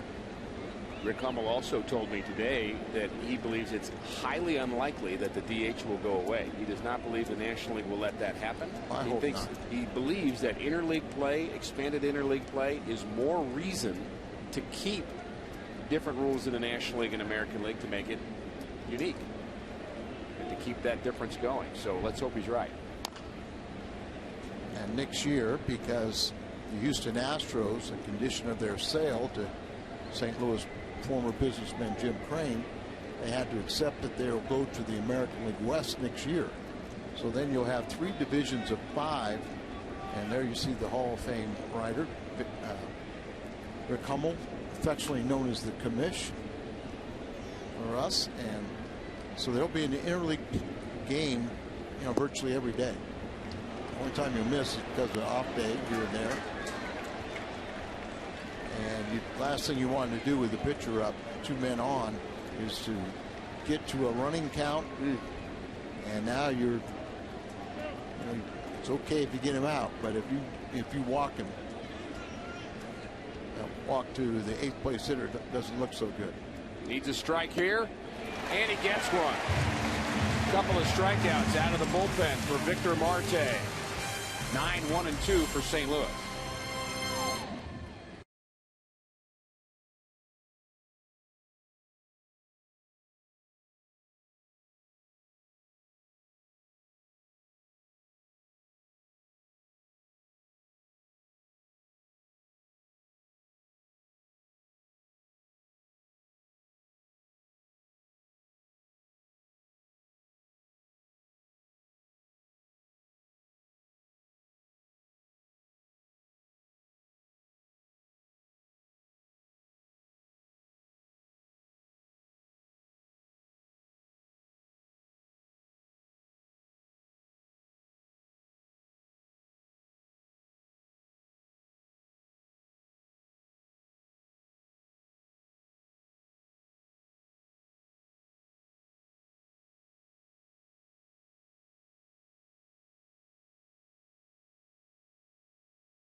One is our score.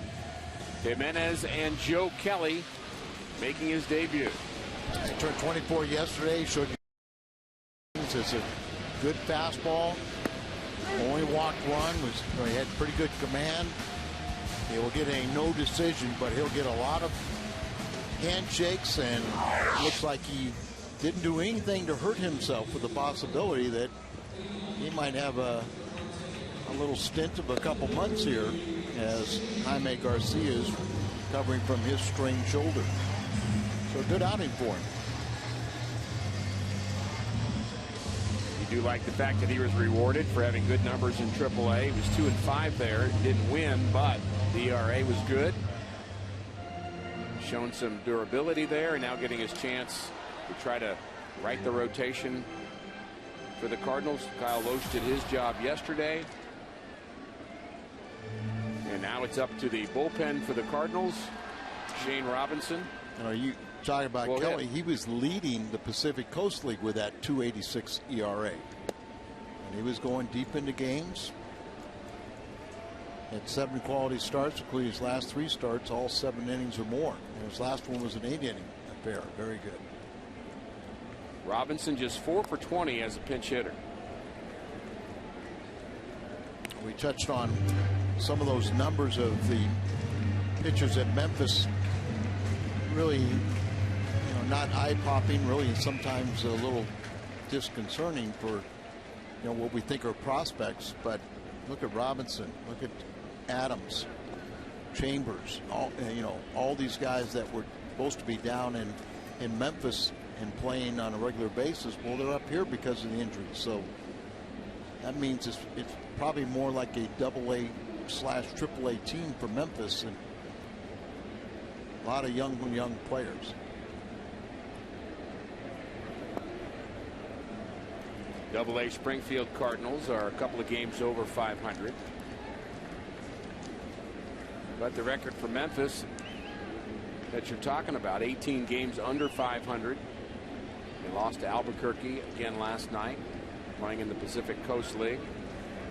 With a lot of guys who are probably pushing it a bit, the AAA players. Sure. I know they recently called up some kid where they was playing in low A ball, and now he's at AAA because they didn't want to disrupt the core players at AA. Wanted to keep those guys together, make them have a good chance at winning a championship and thinking championship. That's how I saw Bob Forge for the first time. Bob Forge was sitting on the bench in the Midwest League and got promoted to base hit to right field. Good start for the Cardinals here in the 6th inning. Bob Forge got promoted to the high A League to play, and that was back in the days when he was a third baseman. 1 week from today, the Mike Matheny Pennant Day. Kids ages 15 and younger with a ticket will receive a pennant highlighting the Cardinals manager, courtesy of Coca-Cola and Pasta House. For more information, purchase tickets at Cardinals.com. Sunday, June 17th. Cardinals will be playing the Kansas City Royals.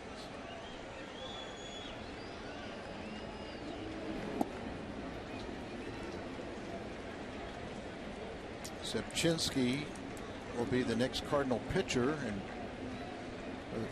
nobody out, runner at third base. Kendall flashing signs. Good speed from Robinson. A lot of options here. Lopez guarding against the bunt. For call, could bunt for a hit. You could sacrifice bunt, could hit and run. You could steal with Robinson.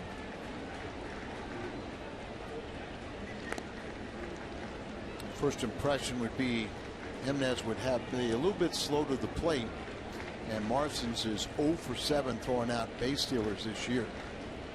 He was .333 a year ago, and that's better than average.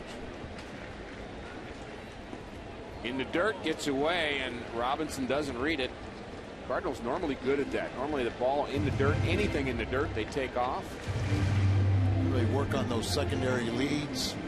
You know, where you get a lead off, and then there's a pitch coming home, you take another crow hop or two towards second base, and if you see a separation of the ball and the catcher, you know, you're instructed to just take off. If you don't get a decent jump, you know, you also don't go.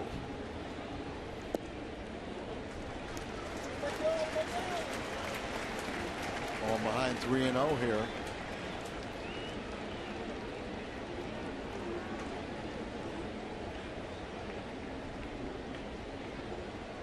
Call will be taking here, and he takes a strike. Menez has had decent command here this afternoon. Actually better than decent. No walks. No walks. Just 6 strikeouts. Perhaps a running count here. You would think that 3-1, he's going to want to throw a strike. Not going. Ground ball to second. On to second for 1, and they complete the double play as Robinson was not off with the pitch. Surprising. Very surprising. We're in Busch Stadium, St. Louis, Missouri. Cardinals and the Cleveland Indians, game 3 of a 3-game series. Rubber game here this afternoon. Rick Horton with Al Rabosky and Jim Hayes. Nice crowd on hand. And they saw Carlos Beltran get the scoring started in the first inning with his 18th home run of the season. So the Cardinals elect not to run, and it doesn't work out.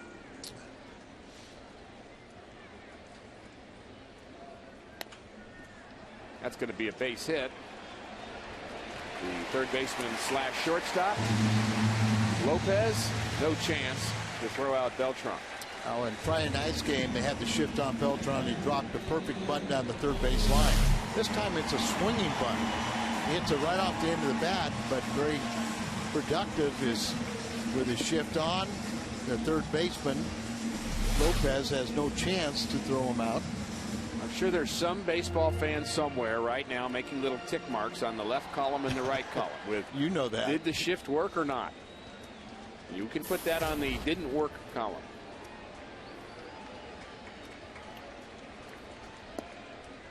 Yachty has had his problems facing Manis. He's 3 for 15 in his career, 0 for 2 today. He's so good at hitting the ball the opposite field. And he's been good with runners in scoring position too. Beltran not there yet, and he's a threat to steal. One more steal will be 300 for his career. His ball in the dirt. It's not a stolen base, but he does get to second base in scoring position for Molina. Wild pitch, and then as this inning, first inning, he's allowed multiple hits. Here's a real mistake, breaking ball way out in front of the plate. Catcher really has, a tough assignment trying to block that ball when it's wide of the plate and bounces so far out in front of it. You mentioned Beltran and his stolen bases. He is over 300 in terms of home runs. 318. But he's at 299 stolen bases. No switch hitter in the history of baseball has stolen 300 bases and hit 300 home runs, and he's just one steal away. He would be the 8th major leaguer to have 300, but as you say, the first switch hitter, and that list is pretty impressive. Nice lead. Molina swings through a high pitch, 1-2. Yachty at 357 with runners in scoring position. Sitting on a 4-game hit streak. And he's 0 for 2. Yachty in the top 5 of hitting. And for a catcher to do that and handle the workload, that's quite an accomplishment.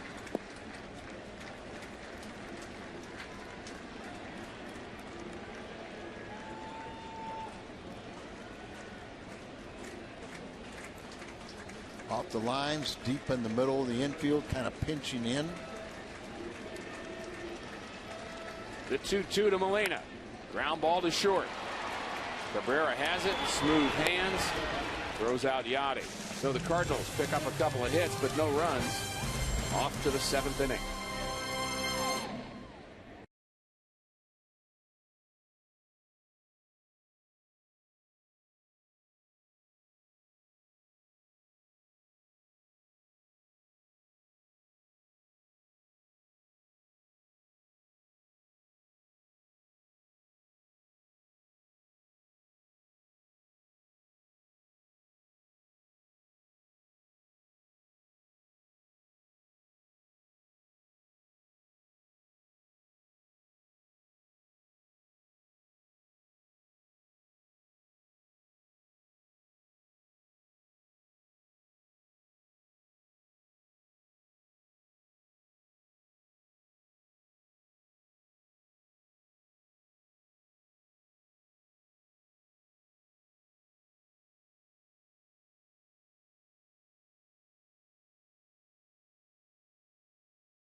Pitcher is Mark Zepchinski, who had a pretty efficient game here yesterday. He's our Mid-America Chevy dealer's call to the bullpen, and really just one pitch for Zep. Yeah, he picked up his 8th hole because of the throwing arm of Molina. You saw from his knees, and if you have a strong and accurate throwing arm, when you're throwing from your knees, it actually gets there quicker because it's more efficient as you're going down to your knees. You have your momentum going forward, but you have to have great arm strength and accuracy for that to be successful, and Yachty obviously does. I'm sure there were catchers that did that before Tony Pena, but he really popularized that. Sure, and what it was also helped is the modern catcher's glove. You know, some of our younger viewers would never believe what I call a pizza catcher's glove, just a big, massive, thick glove in a big pie shape with a hole in the middle to catch the ball, but it had to catch perfectly. Now you have more of more of like a first baseman's glove that is so much more flexible and able to snare balls a lot easier. Ground ball over the head of David Freese. Tough break for Zepchinski, and the Cardinals leadoff hit for Shin-Soo Choo. Because of his speed and his bunting ability, you got to play in. If Freese is playing back a normal position, he makes that play easily. But playing in right at the edge of the grass, it becomes a base hit. And you're starting to ask for trouble if you get to second in the order, but the heart of the batting order for the Indians. Depp appearing for the 29th time. As I said yesterday, he got an 8th hold with that last pitch, and he's only thrown a couple pitches really the last week. Faced one batter in a game in Houston, lost him, and then the one pitch last night, so hope he won't get tired. He's had his ups and downs, but I think that the addition of Sam Freeman can do nothing but help Mark Zepchinski. No doubt about it. And you've got clubs that with a lot of left-handed batters seen recently. The Mets, the Astros, and now Cleveland. You better have well-rested left-handed relievers. No longer the only lefty in the Cardinal bullpen. Sanchez warming up, the right-hander. Cabrera's a switch hitter. Then you have Kipnis from the left side, and then Santana, another switch hitter. And he's followed by Brantley, who hits from the left side. So you'd think that maybe Sanchez getting ready for the bottom of the order, Lopez. Yeah. And that's normally what happens with that call. The call to the bullpen is get him ready for, followed by whatever player you think you might need him for. Sanchez a better left-handed hitter than he is right-handed, so you'd want to turn him around.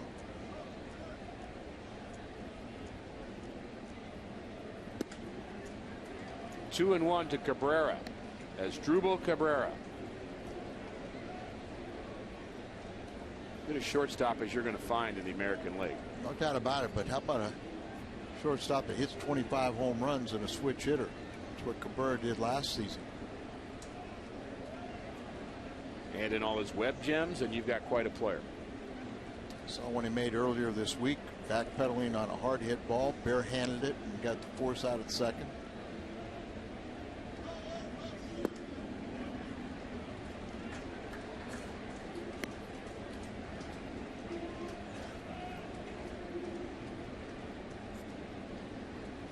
Talk about the long drought of the Cubs.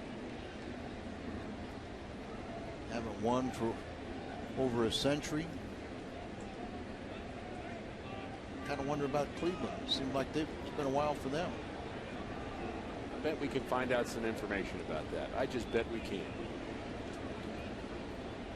3-1 pitch. Good fastball on the inside half. I have to think he was guessing there, don't you? Something off speed and couldn't pull the trigger on the fastball down the middle.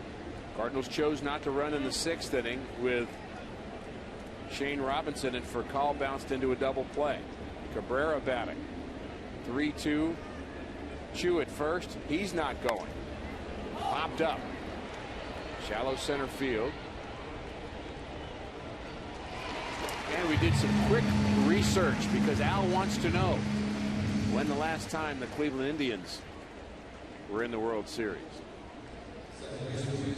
1945. Guess who they beat? In 1945. Cardinals? No, the Cubs. Really? No, the Cardinals were good in the 40s. That was one of the few years. They had a nice run in the 30s and also in the 40s, winning baseball, but that was the last time, or in 1945, the Cubs were the National League champions. Cubs are struggling right now. Woo. What was it, 20? Lost 20 of their last 24. 24, yeah. Only team in baseball without 20 wins, if I remember right. They're leading the Twins in the 8th inning. Celebration in Chicago. Jason Kipnis. He's flat out a good player. He's a young player, too, Kipnis. Not a name a lot of people know yet, but I think he's going to become a future all-star. He's just 25 years of age, really does everything right. He's had a converted outfielder, now playing second base, and Joey Duncan said their most exciting player. Tough to double up. He runs really well. He's a pretty exciting player at first base. You like the shortstop. Santana's a future superstar.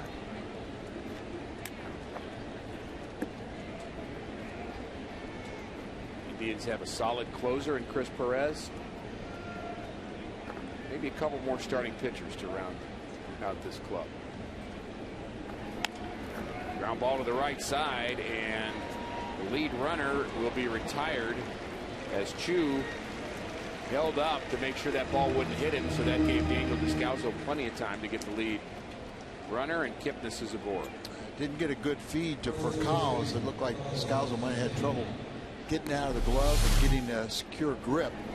But Chu tries to disrupt the timing there, but then he's sure out, and then a sinker thrown at the ankles of Furcal. So trying to stay out of the double play.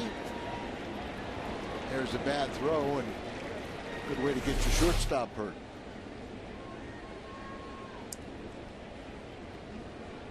Santana, sacrifice fly, lined out and struck out. Kipnis 14 for 15 in stolen bases. Not only do the Indians run regularly, they run successfully. Now they're second in all of baseball and lead the American League in steals. And Kipnis is, you said, 14 of 15 and 12 straight successful steals.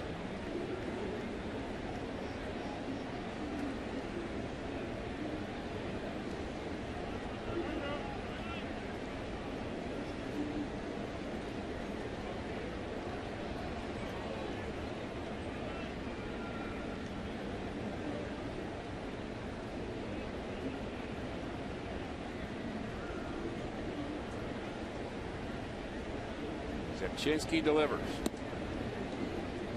1-1. Chinsky, like Kelly, when he misses, he's missing to the arm side. Again, they were teammates. Teammates at Cal Riverside. And it's not unusual for a pitcher to miss on his arm side. A lot tougher to make that pitch, finish the pitch, and hit that corner. Tend to come off of it a little bit. I find one of the real difference makers in your really good pitchers are the ones that can really command the glove side. I mean, you're a left-hander. Can he get in on right-handed batters? Right. Or can he get in far enough so he doesn't leave the ball in the middle of the plate?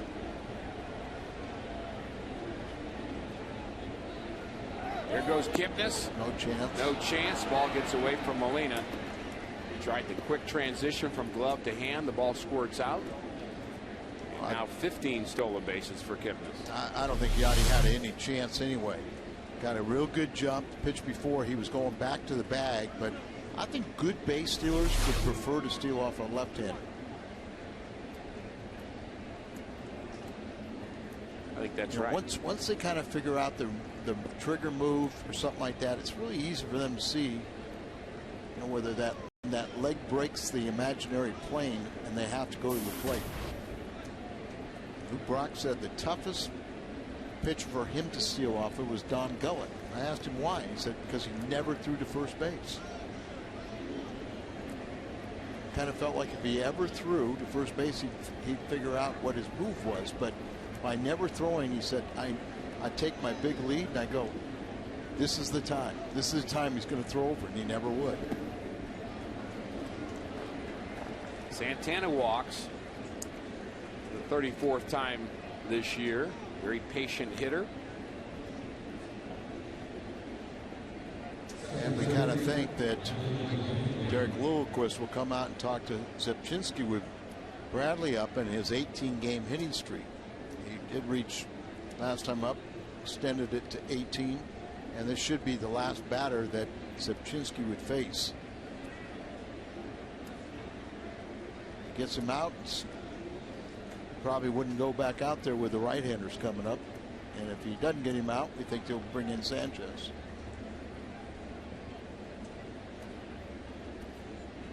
If he doesn't get him out, they probably take the lead.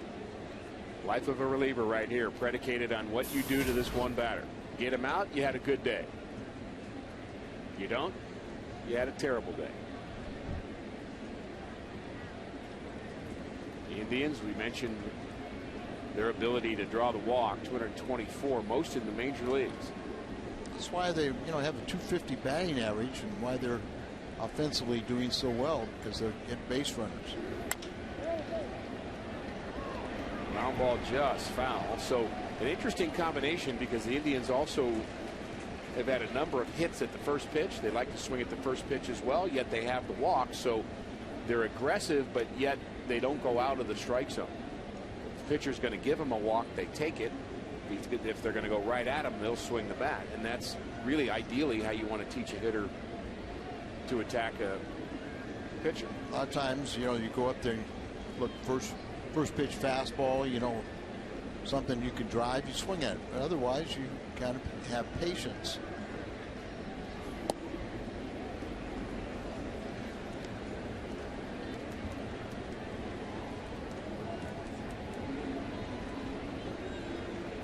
And also, there's that element of surprise where you don't think they're going to swing because they get walks, and then you groove a pitch and they beat you, hurt you by swinging at the first pitch. Nice pitch. Brantley swings through it. Slider here. So Scrabble is one pitch away from a good day. He'll sleep a little better. Dinner tastes a little better.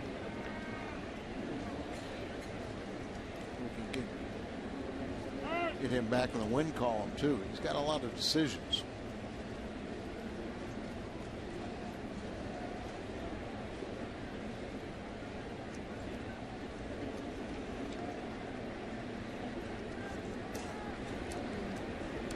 The 1-2.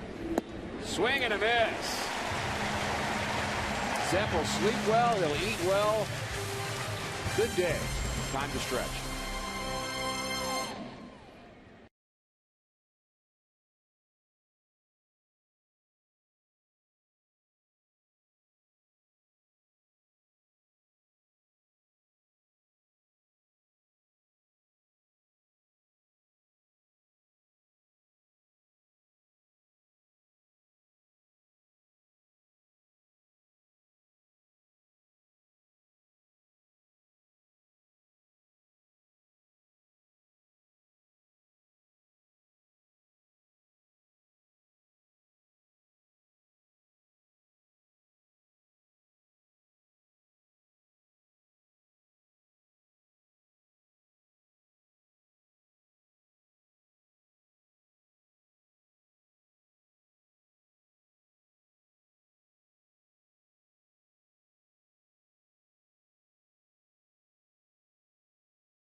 Bottom of the 7th inning, Mark Zepchinski with the slider grip takes care of Brantley to end the top of the 7th.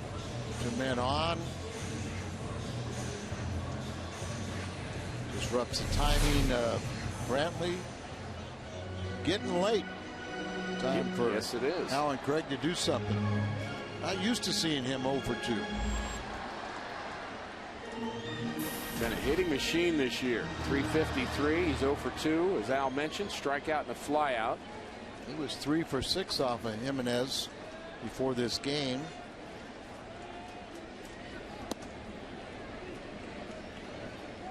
It was pitch number 87. Craig, Adams, and Freese in the Cardinals 7th. They got a lefty warming up in their pen.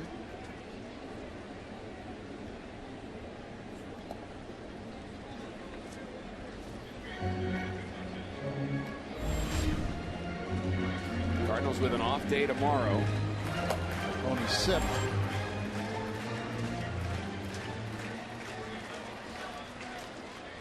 The off day is certainly going to help the Redbirds, Al, as far as working the bullpen. It's just Cardinals had way too many off days in April, not enough in May. We'll have one tomorrow and then next Monday before they go out on the road again for 3 cities, 9 games. Cleveland also has an off day before headed to Cincinnati. And we wish them luck there. Yes, very much so.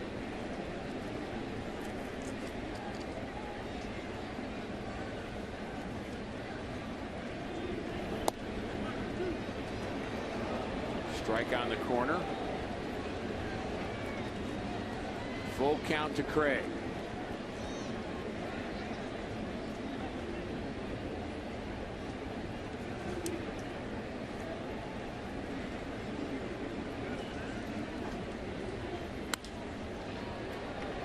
Had a chance to visit with Scott Bales, who's at the ballpark here. He's filling in on the radio side for the Indians, and he does the Cardinals AA games at Springfield, and he's talking about some of the young players that the Cardinals have there, and he specifically was talking about Taveras and Colton Wong as being guys that are big league ready very soon. So that's good to hear. Line drive to right, and it's caught by Chu.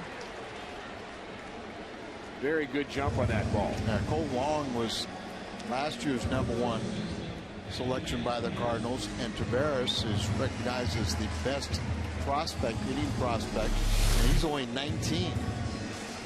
And he's playing a AA and excelling. Looked like the Cardinals were going to be getting something going, but Chu backed up on that ball very nicely and calls in the hard hit line drive. Scott Bales lives in Springfield, but played 5 years with the Indians, so he's again been filling in. But when he was talking about filling in for Hegan, not sure who he's filling in for, but I do know that he said that Colton Wong reminds him a bit of Roberto Alomar. I thought, well, that's a pretty good name to use. And what he meant is defensively, Colton Wong is big league ready right now. I mean, he's more than that. He'll be an outstanding defender, and that matters with the middle infielders, clearly. And he thinks he's going to hit too. Taveras is a 4-tool player, a 5-tool player, really. Saw Taveras a little bit in spring training as he came over and pitch hit a couple times for the Cardinals. Boy, he doesn't get cheated when he's swinging the bat. Very exciting young player, and as I said, he's only 19 years of age. Adams swings and misses. Another strikeout for Jimenez. That's 7. Backdoor breaking ball gets him to chase. Nothing down in the middle of the plate, is it?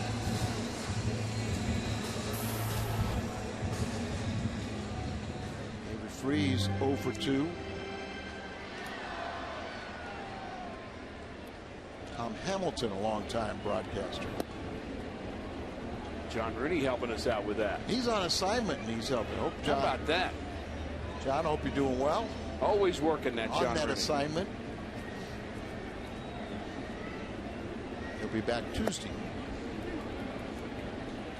And the reason that Tom Hamilton is his son is not playing is because his son's in the College World Series. Yeah. Plays for Kent State.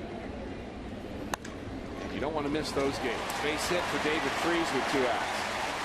That's his first hit. And the 5th of the day for St. Louis.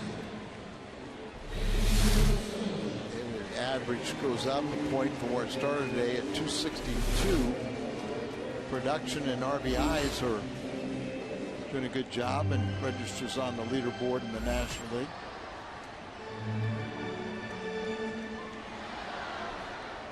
Only the 5th hit for the Cardinals.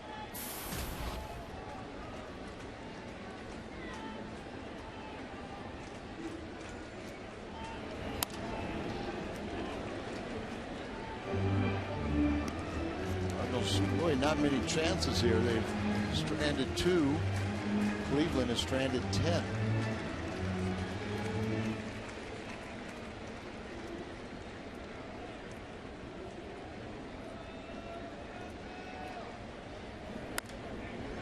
Soft liner up the middle. Descalzo is retired. Cardinals strand their 3rd. 1-1.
Welcome back to Cardinal Baseball on Fox Sports Midwest. Let's go to Dan McLaughlin with this Bommarito Sports Update. Dan?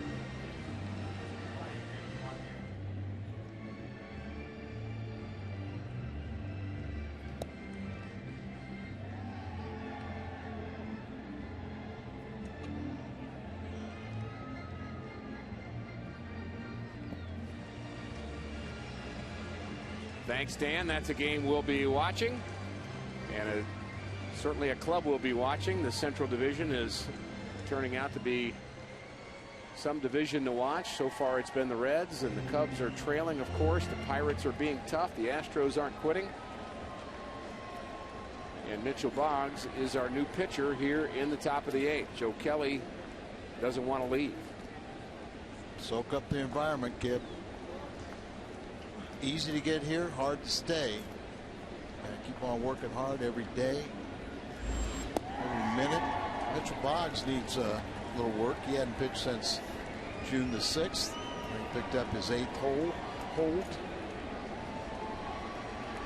a good job of stranding inherited runners.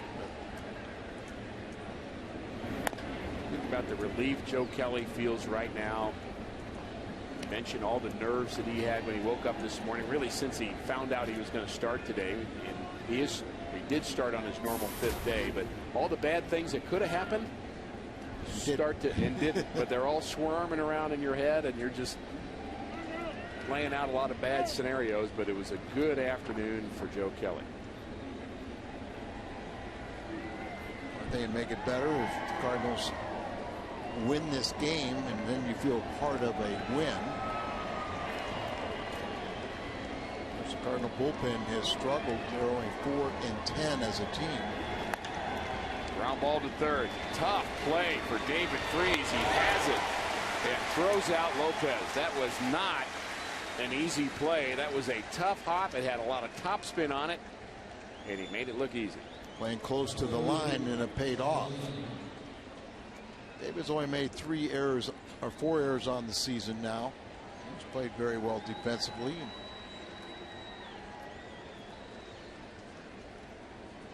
Duncan up, he'll back up for Call way in the hole at shortstop, and Descalzo playing almost behind the bat.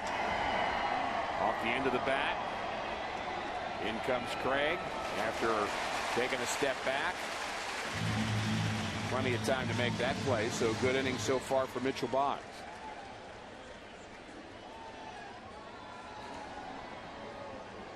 Pinch hitter.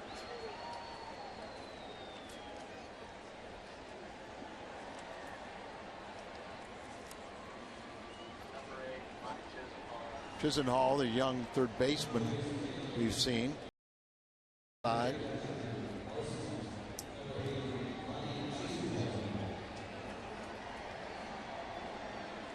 Go bat for the catcher, Marson. We mentioned in game 1 of this series, not a lot of pinch hit attempts for the Indians. You just don't do that in the American League. Swing and a miss. As a team, they're just 1 for 13.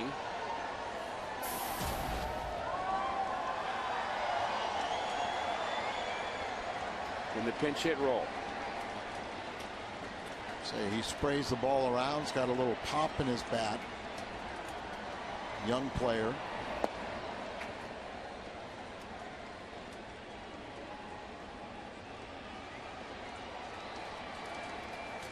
Sometimes very difficult to be an American League bench player. You're right. You just, because you don't pinch hit for your pitcher.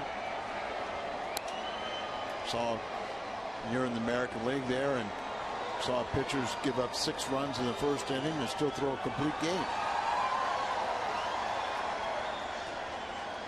It's almost as if you're either playing or you're not. Not like you have to deal with the double switches in the middle of the game. Years ago, because of the DH, you might have a 9-man pitching staff.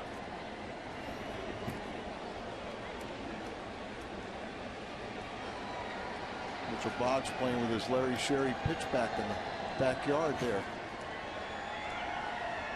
Had one of those. Everybody did.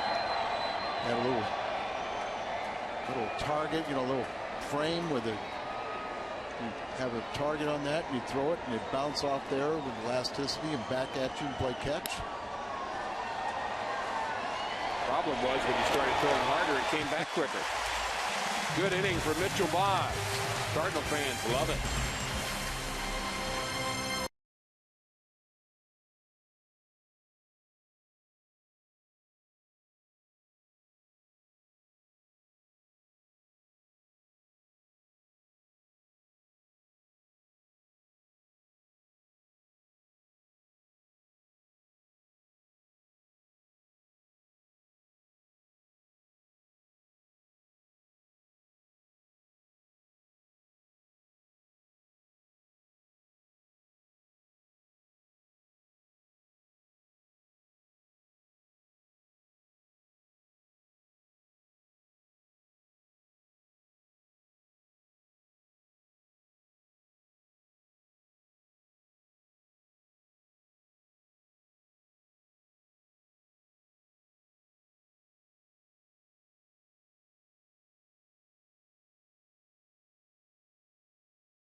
6th inning, and we understand we had some technical difficulties, and we want to make sure you feel sufficiently updated.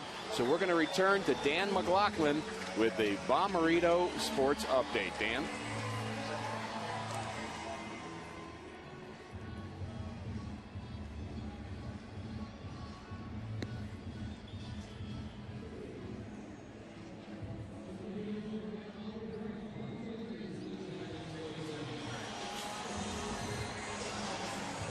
Thanks, Dan. We are now sufficiently updated. And to update you on what's going on here, Mike Matheny's club has pitched very well this afternoon, but the offense has been scarce. Ubaldo Jimenez is now out of this game. Defensively, they made a couple changes. As look at Pestano, his 26th appearance. He was about 3rd in the American League in strikeouts a year ago as a reliever. Chisenhall stays in the game to play 3rd. Lopez moved from 3rd to 1st. Cabrera has to hurry. Bang, bang play to get Chambers. Santana moves from 1st to behind the plate. And here's Tyler Green's going to pinch hit for Boggs, who had a real nice 1-2-3 inning.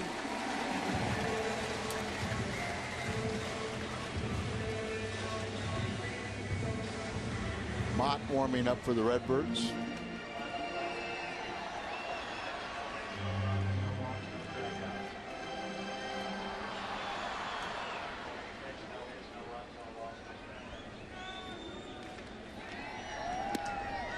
Vinny Pestano. 20th round, the 611th overall pick in the 2006 first-year player draft.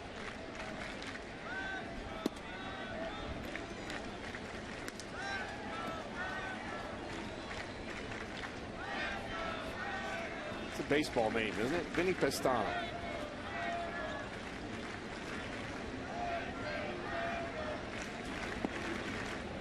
Sounds like from Arizona. He's got to be from Brooklyn or something. Sounds like a guy I would have grown up with in New York. Yeah, all my high school teammates had names like Vinny Pestano. And isn't it appropriate? He's part of the bullpen mafia for the Cleveland Indians. That's what Scott Radinsky, who is now their pitching coach, but last year was the bullpen coach. Tyler Green has made it a habit of losing the bat this year. Not sure why that's developed. We've seen him do it a number of times. Started in spring training. Remember several times doing it. Got the double batting gloves. It's a lot of pine tar, but remember where you don't want to grind the the bat into sawdust. You want to have loose hands, but have to be firm enough, and maybe that's the opening. Tyler Green draws a walk.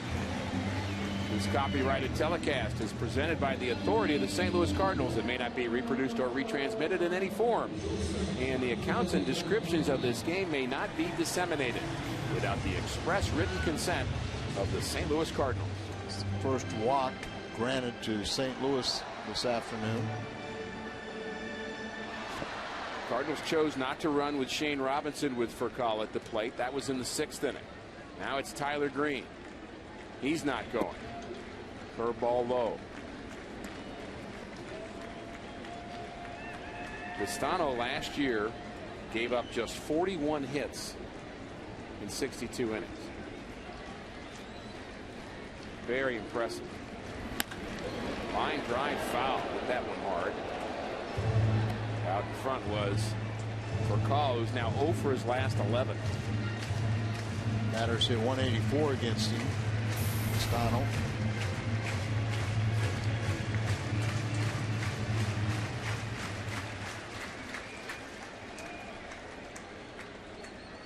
Green has his lead, and there he goes. Ball in the dirt, good one to run on, and he is safe at second base.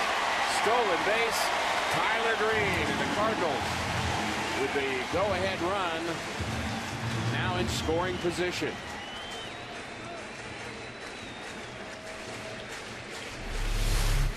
Tyler led the ball club as Seals last season. Looks in to see what play, and the throw hits him in the back. Didn't phase him. Let's see. Yep. In the back, ricocheted to his right arm. Stolen base number 7. That lead the ball club. Only Rafael Rafi's got 9 with more at 9. And then Molina chasing Green with his 5. And Beltran with 6. RBI opportunity right here for Furcal. Pops it up foul towards the Cardinal dugout.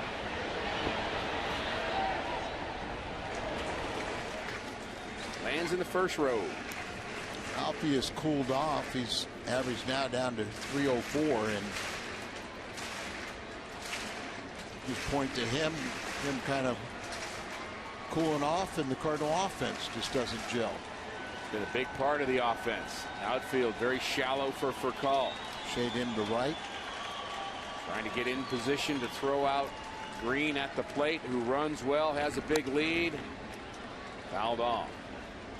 We've seen the arm of Chu in right. Brantley has 3 assists in center. And Shelley Duncan, the left fielder.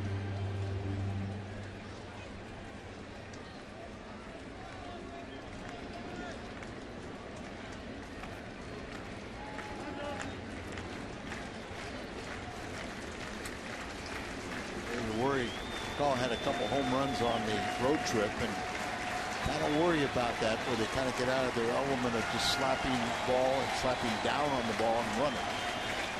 The 2-2. Hit hard down the right field line. Foul.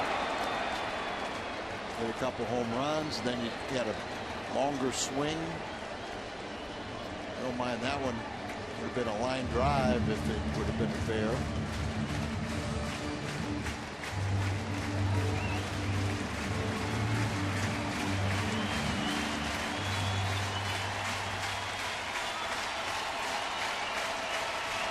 A lot of energy in this ballpark right now. The 2-2. Now 3-2.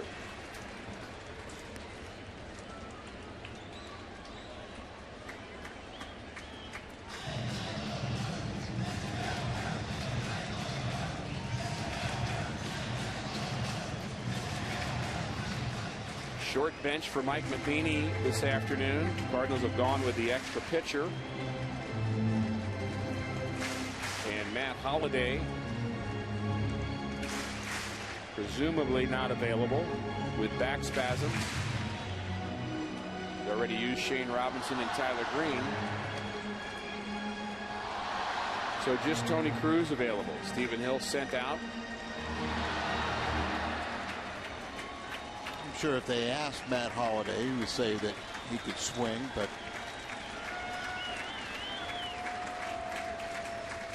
the 3-2. We'll do it again.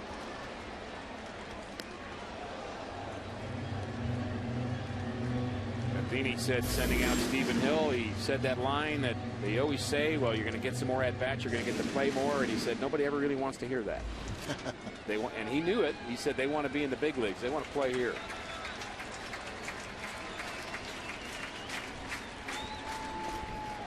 Ball 4 in the dirt. Green thinks about heading to third, but stays put. A couple runners aboard now for Carlos Beltran. Busch Stadium in St. Louis. The Indians and the Cardinals interleague action. Rick Horton, Al Raboski, and Jim Hayes. And we have had a well-pitched ball game here this afternoon. 1-1 is our score. Bottom of the 8th inning. Carlos Beltran has homered and singled, and the offensive star so far, and he has another opportunity here in the 8th. Scott Vinsky out to talk to Vinny. No activity in their bullpen, so just a quick little sky report as Chris Perez leads the major leagues currently with his 19 saves.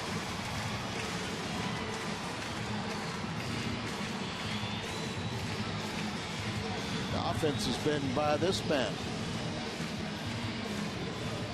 First inning home run by Beltran to his 18th to lead in the National League.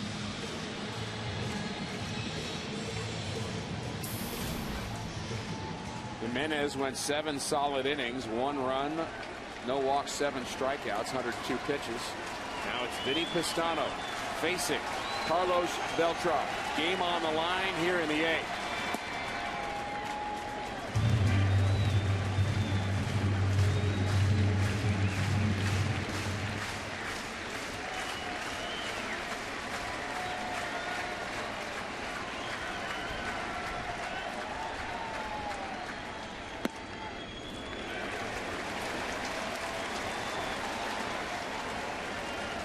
Two 2-0 now to Beltran. Good hitting count here. Green and for call the runners.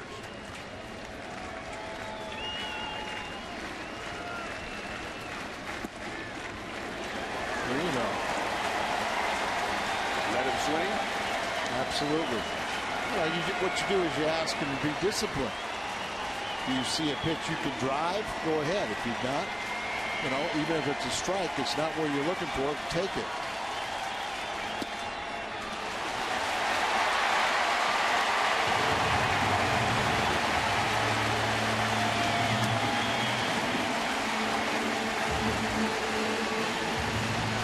Tyler Green at third.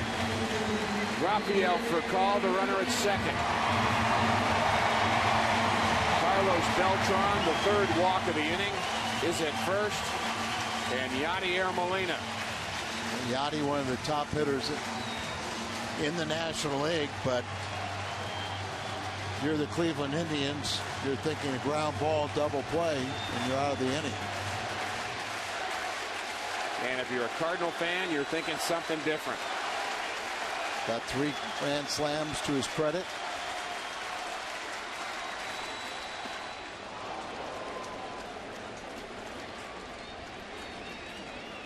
Thinking after 3 walks, he'd get a first pitch in the middle of the zone, and that he might have swung at ball 1.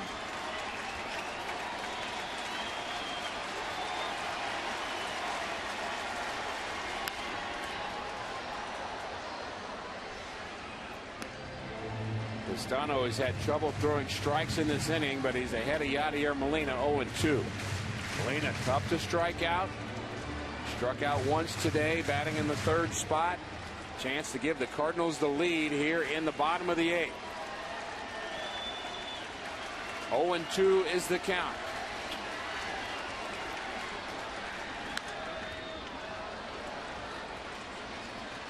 A little defensive now. At the very least trying to get a sac fly. They want the ground ball.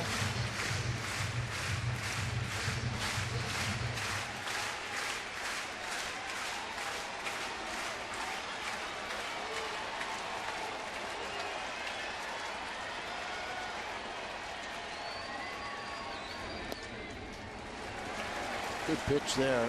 Trying to get him to chase a pitch. Wouldn't be able to do anything with that. Probably swing through it.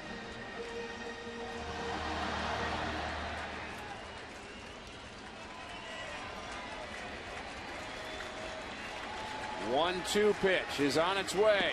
2-2. Ball almost gets away from Santana. We'll take that. He needs to throw a strike here. Molina needs to drive the ball into the outfield. Anything but the double play ball. Crowd coming alive, puts more pressure on the pitcher. The 2-2.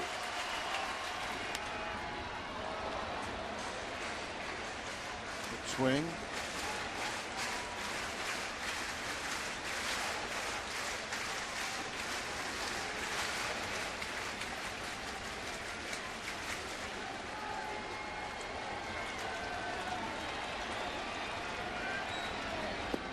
Swing and a miss. He strikes out Molina. Big strikeout for the Cleveland Indians and Vinny Pistano. Not the worst thing that could happen. A little breaking ball. Goes after it, chases it. Do have life for Craig. There's worse things that Yachty could have done. And better things. And better things. That makes it a little more tough for Alan Craig with 2 outs. We've seen him come through. He's 0 for 3. 26 RBIs, and he's playing in his 22nd game.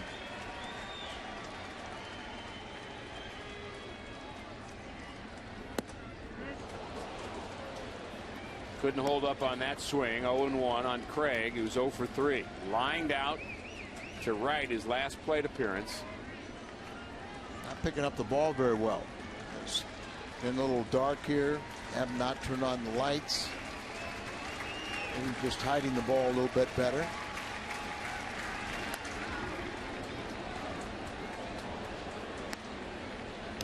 Stano last year had a lot of strikeouts. 84, 5th most strikeouts by a relief pitcher in the American League. That was 84 in 62 innings. He'd like another one here. 0-2 on Alan Craig.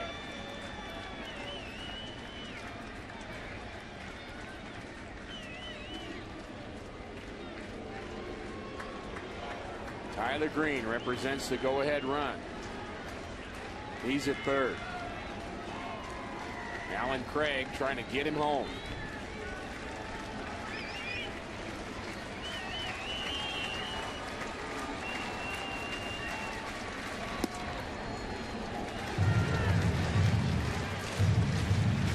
Kelly from Anaheim, California, and so is Pistano.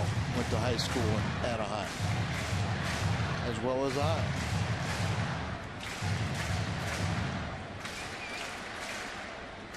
About a pass ball, wild pitch, infield hit. Anything, error. Home run. The 1-2.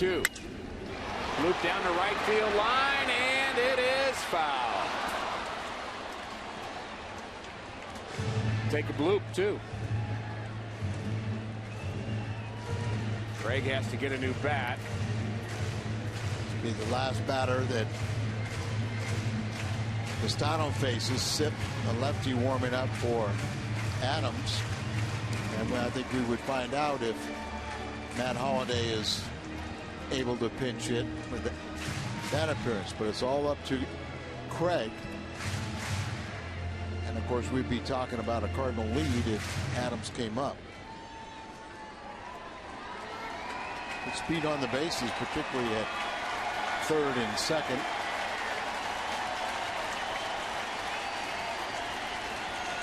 Craig's ready. Swing and a miss. Santana steps on home. That forces the runner at home on the swing and a miss. Cardinals miss an opportunity in the 8th.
Coming up after the game on the post-game edition of Missouri Lottery Cardinals Live. Danny Mack and Cal Eldred standing by. Cal will put Joe Kelly's big league debut under the microscope. A closer look at the other Duncan, that would be Shelley, and we'll have Mike Matheny's post-game thoughts as well. That and more coming up after the game as we send it back to Rick and Al. Guys, a golden opportunity for the Cardinals goes by the boards. Yeah, they missed the opportunity. Bottom of the 8th inning, they had the bases loaded with one out and then a couple of strikeouts. See, he drops down, throws a little slider, and the same pitch he does to Alan Craig. Both of them chase a ball, but it's what happens sometimes. You get over anxious in a game-winning RBI situation. Jason Mott takes over, and Johnny Damon pinch hitting. Damon takes strike one. The Cardinal bullpen's been very effective today. We've seen Marte, Zipchinski, Boggs, and now Mott. Mott's picked up 3 straight saves, including the one last night.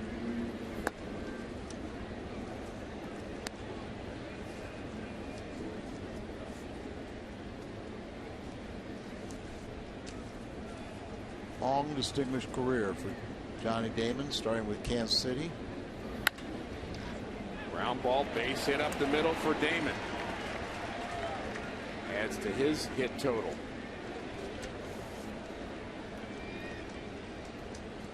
Al Oliver, an excellent left-handed hitter, former batting champion. He's next up for Johnny Damon, just one away from tying. And then you see Luke Appling. Boy, was he a character. Oh, yeah. Hall of Famer.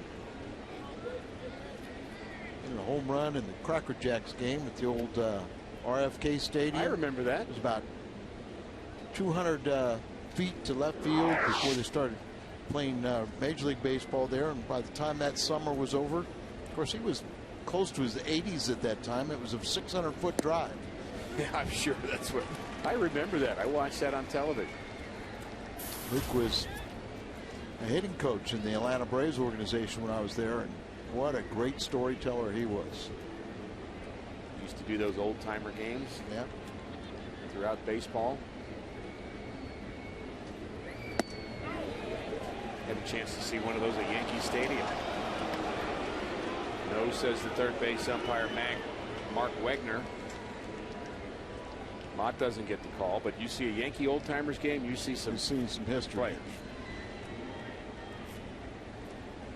In the Cardinals, not much different. Great tradition in the National League. Damon not going, fastball high as Chu ducks underneath it. 2-1 now to him. He's 2 for 4. Doubled and scored in the third, base hit in the 7th. I wish that those old timer games would come back. They were so much fun. I guess they've been replaced in some sort by the fantasy camps that teams do. There's Chris Perez. I'd like to see he and Mott be the pitchers of record in this game. Good buddies, former teammates. And Cleveland wanted either one of them when they made the trade with the Cardinals for the DeRosa trade. Wasn't it?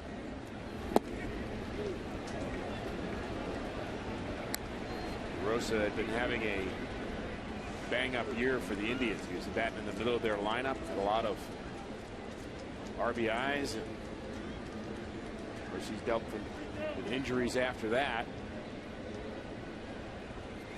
Cardinals gave up on Perez, or at least got value for Perez. They were looking for additional offense, and they needed it. DeRosa was a guy that could play a lot of different positions, but it was unfortunate. He had that wrist problem, and it's really pretty much plagued him ever since. Big pitch here for Jason Mott. Johnny Damon, the runner at first. Swing and a miss. High Harden.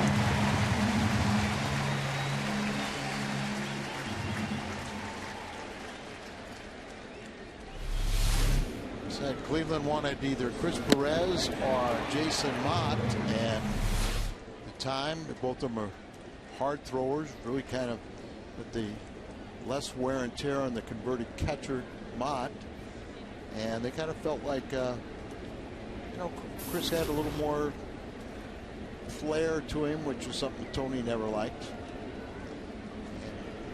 I kind of thought that he would break down, have arm injuries, so they kept Mott, sent Perez. Has been a good trade.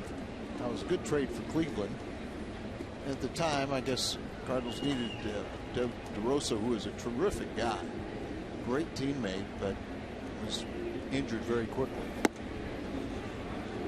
Big difference with Perez and Mott, at least at the time, is you knew that Perez had been an established closer at the University of Miami and had a lot of experience as a pitcher and kind of knew he had the great upside. With Jason Mott, a converted catcher, you really weren't sure what his upside would be. He was throwing hard, but just weren't sure how good he would become. But he's been outstanding in the Cardinal bullpen. But he's behind Cabrera, 3-0 now, with potential go-ahead run at first base and Johnny Damon. That's one of the things that impresses me about Mott, is for someone who throws as hard as he has and really not that many years of pitching, he really does have good control. We have to battle back here. Jinx on him.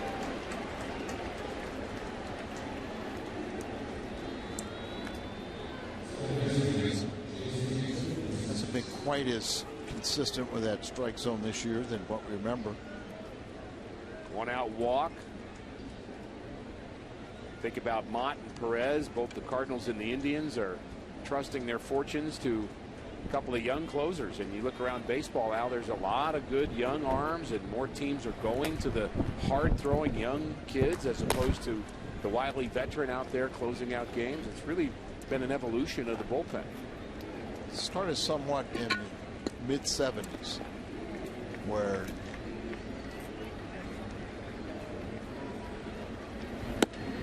when I got in pro ball, if you were a relief pitcher, you had no chance of getting to the big leagues, especially when entry level, getting into there. It was all about starters. They wanted innings. They wanted innings, even if you were, you know, like my case, you know, I was going to be a reliever, but I started all through the minor leagues. And then when young guys started having success late innings, then they started thinking in terms, all right, maybe when you get to Double-A, we'll start making the transition. You're going to be a late inning guy. Now it's college. And now it's college. Say a guy signs and all of a sudden, oh, he's a closer.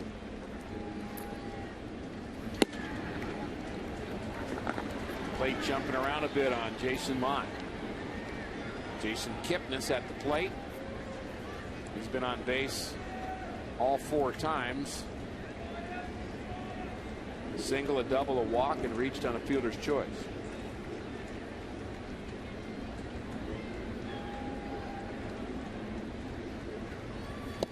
Swing and a miss. Another good fastball. This one at 96.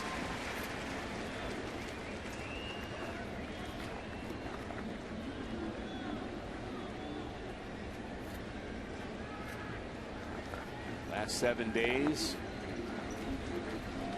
Jason Mott.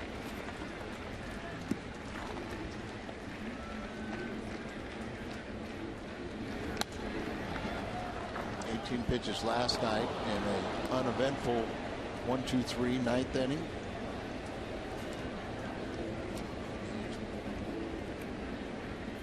Prior to last night, he picked up saves in New York and Houston, where 4 out saves. And he had a rough outing in Atlanta, where he was kind of needed some work. Pitched that game, walked 3 in that one. Long fly ball to right field. Back goes Beltran to the track, and this ball is gone. A 3-run shot for Jason Kipnis in the top of the 9th inning. And the Indians have busted out here in the 9th. They lead 4-1. Led the ball club with now his 10th home run. Alan Craig, who for the double switch, Green stayed in the game, and a bigger uphill battle. Now we will see Chris Perez. Well, this may lessen the sting a tad, but that home run, another $12,000, been raised to support prostate cancer research. Make a donation. You can call 800-798-CURE or go online to www.pcf.org. So some money raised, but some spirits dampened here at Busch Stadium. Not a comeback from the Cardinals. The bullpen one-loss record will take another hit.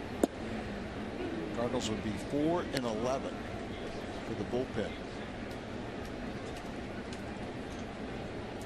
We thought that this game may come down to Jason Mott and Chris Perez.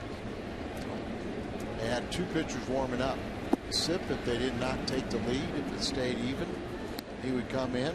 Now that they got a 3-run lead and it's a save situation, Chris Perez, the only one warming up,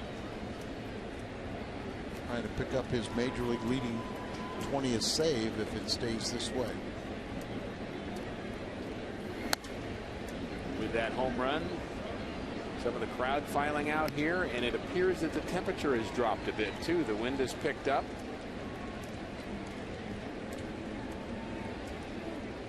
Talking about how, not that it's real dark here, but it is a little darker, much more of a cloudy sky.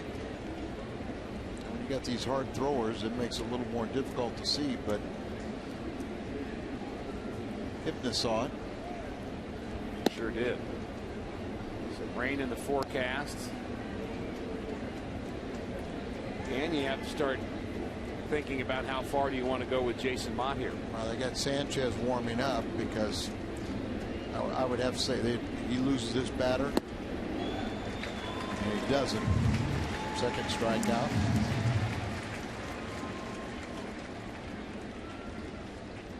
It was a pitcher's duel for a long time until our Nissan drive of the game. Fastball middle in.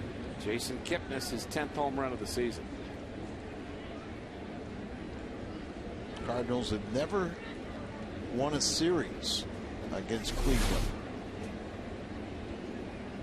They were the very first opponent the Cardinals had in interleague play 15 years ago.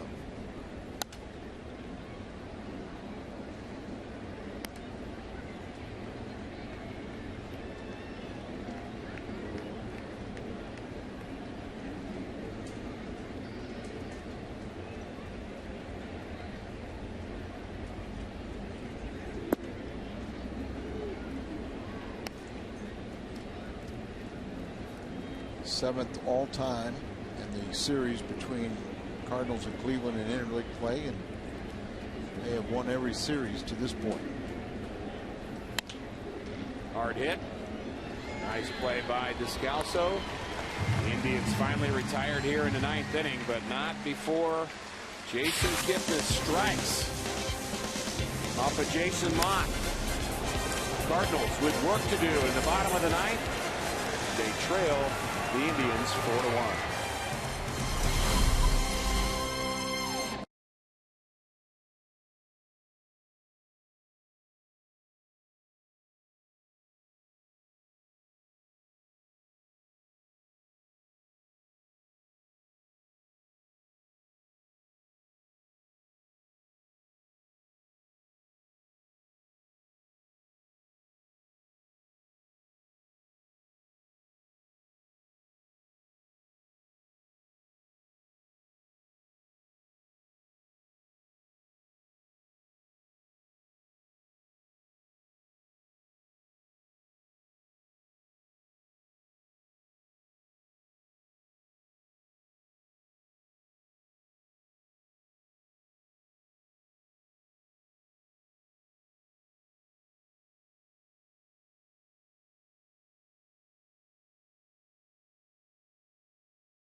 Midwest is brought to you by Bud Light Lime. Summer is calling.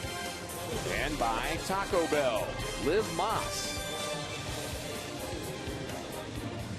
4-1 Indians, bottom of the ninth inning. The Cardinals with just 5 hits here this afternoon, and they're going to need a miracle here in the bottom of the ninth inning because Chris Perez has been outstanding in the bullpen for Cleveland. 19 saves, leads all of Major League Baseball.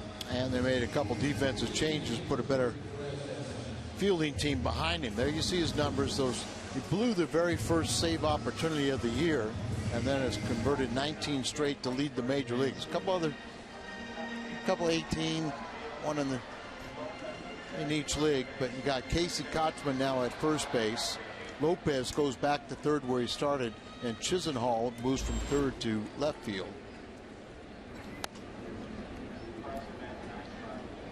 Now they got a 3-run home run against Mott. Let's see if we can get a grand slam against Perez. He's become a bit outspoken, a little flamboyant. Taking on the Indian fans, in fact, for booing the club. And it's a little bit misconstrued because it wasn't directed totally against them. But you say anything now, it can be twisted. He was really talking about their attendance as well, and they actually responded. The Indians fans started coming out a little bit more, and they were kind of mad at him, but also responded. Well, you can't be mad at his pitching. Also has angered some at how flamboyant he can be after a strikeout. Very competitive. Chris Perez, out number 1. See his numbers at Busch Stadium: 2-0, the 348, 4 saves. Very likable young man, and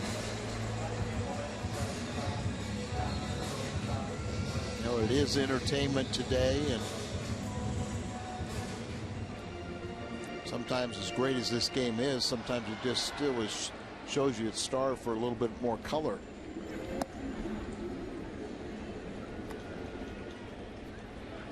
Perez certainly supplies that. Looking for save number 20. You have to think he would be a American League All-Star. Good swing by David Freese on the high hard one. Now the Cardinals had their chances last inning. Had the bases loaded, Molina and Craig up, and both of them strike out, and then the momentum carried over to Cleveland's dugout. The 3-run home run just prepared them for this scenario, and everything seems flat right now from a Cardinal standpoint. Not sure that I have any real logic or any proof of this, but it just seems as if the Cardinals would have scored in the 8th. Top of the 9th would have been different. I totally believe it. Base hit for David Freese. Looking for another one of those web gems from Cabrera, but he couldn't come up with it.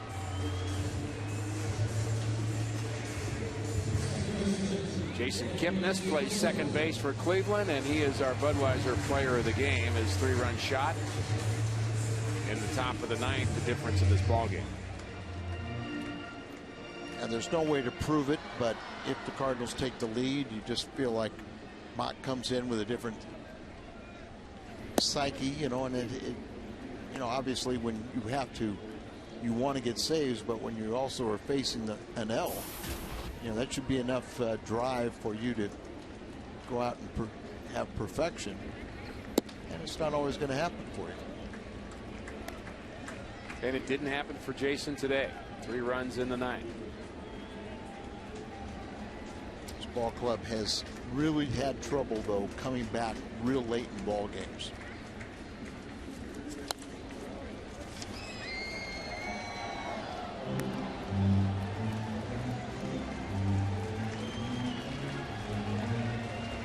Cardinals trailing after 8 innings are 0-23. Tied after 8 innings, they're 1-4. Soon to be 1-5 without a comeback. Descalzo is called out. He does not like that call and has something to say about it. He thinks that pitch was inside. Is he right? Perfect pitcher's pitch.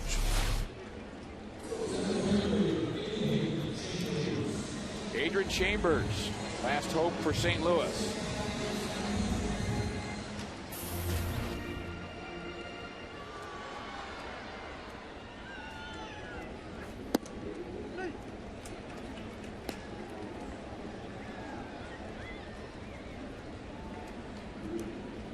Adrian Chambers can extend this game. It'll be Tyler Green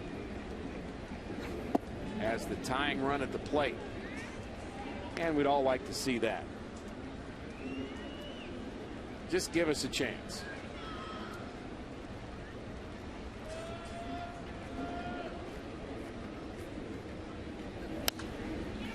Popped up. Our Budweiser player of the game settles underneath it, and Kipnis retires Chambers, and the Cardinals drop the series and drop the game here this afternoon to the Indians 4-1. But with the 2 home runs hit in today's game, a total of $24,000 has been raised for prostate cancer research. To make a donation, you can call 800-798-CURE or go online to www.pcf.org. And Al, things just didn't work out today. The Cardinals got a good performance from Joe Kelly, but not enough offense. Yeah, a little disappointing. That we did like to see the major league debut, and it looks like the Cardinals do have Kelly that appointed himself very well and maybe can be that replacement for Garcia, but not a lot of offense. First inning home run from Beltran and not much more. Pistano the winner, Mott the loser. Postgame is coming up next.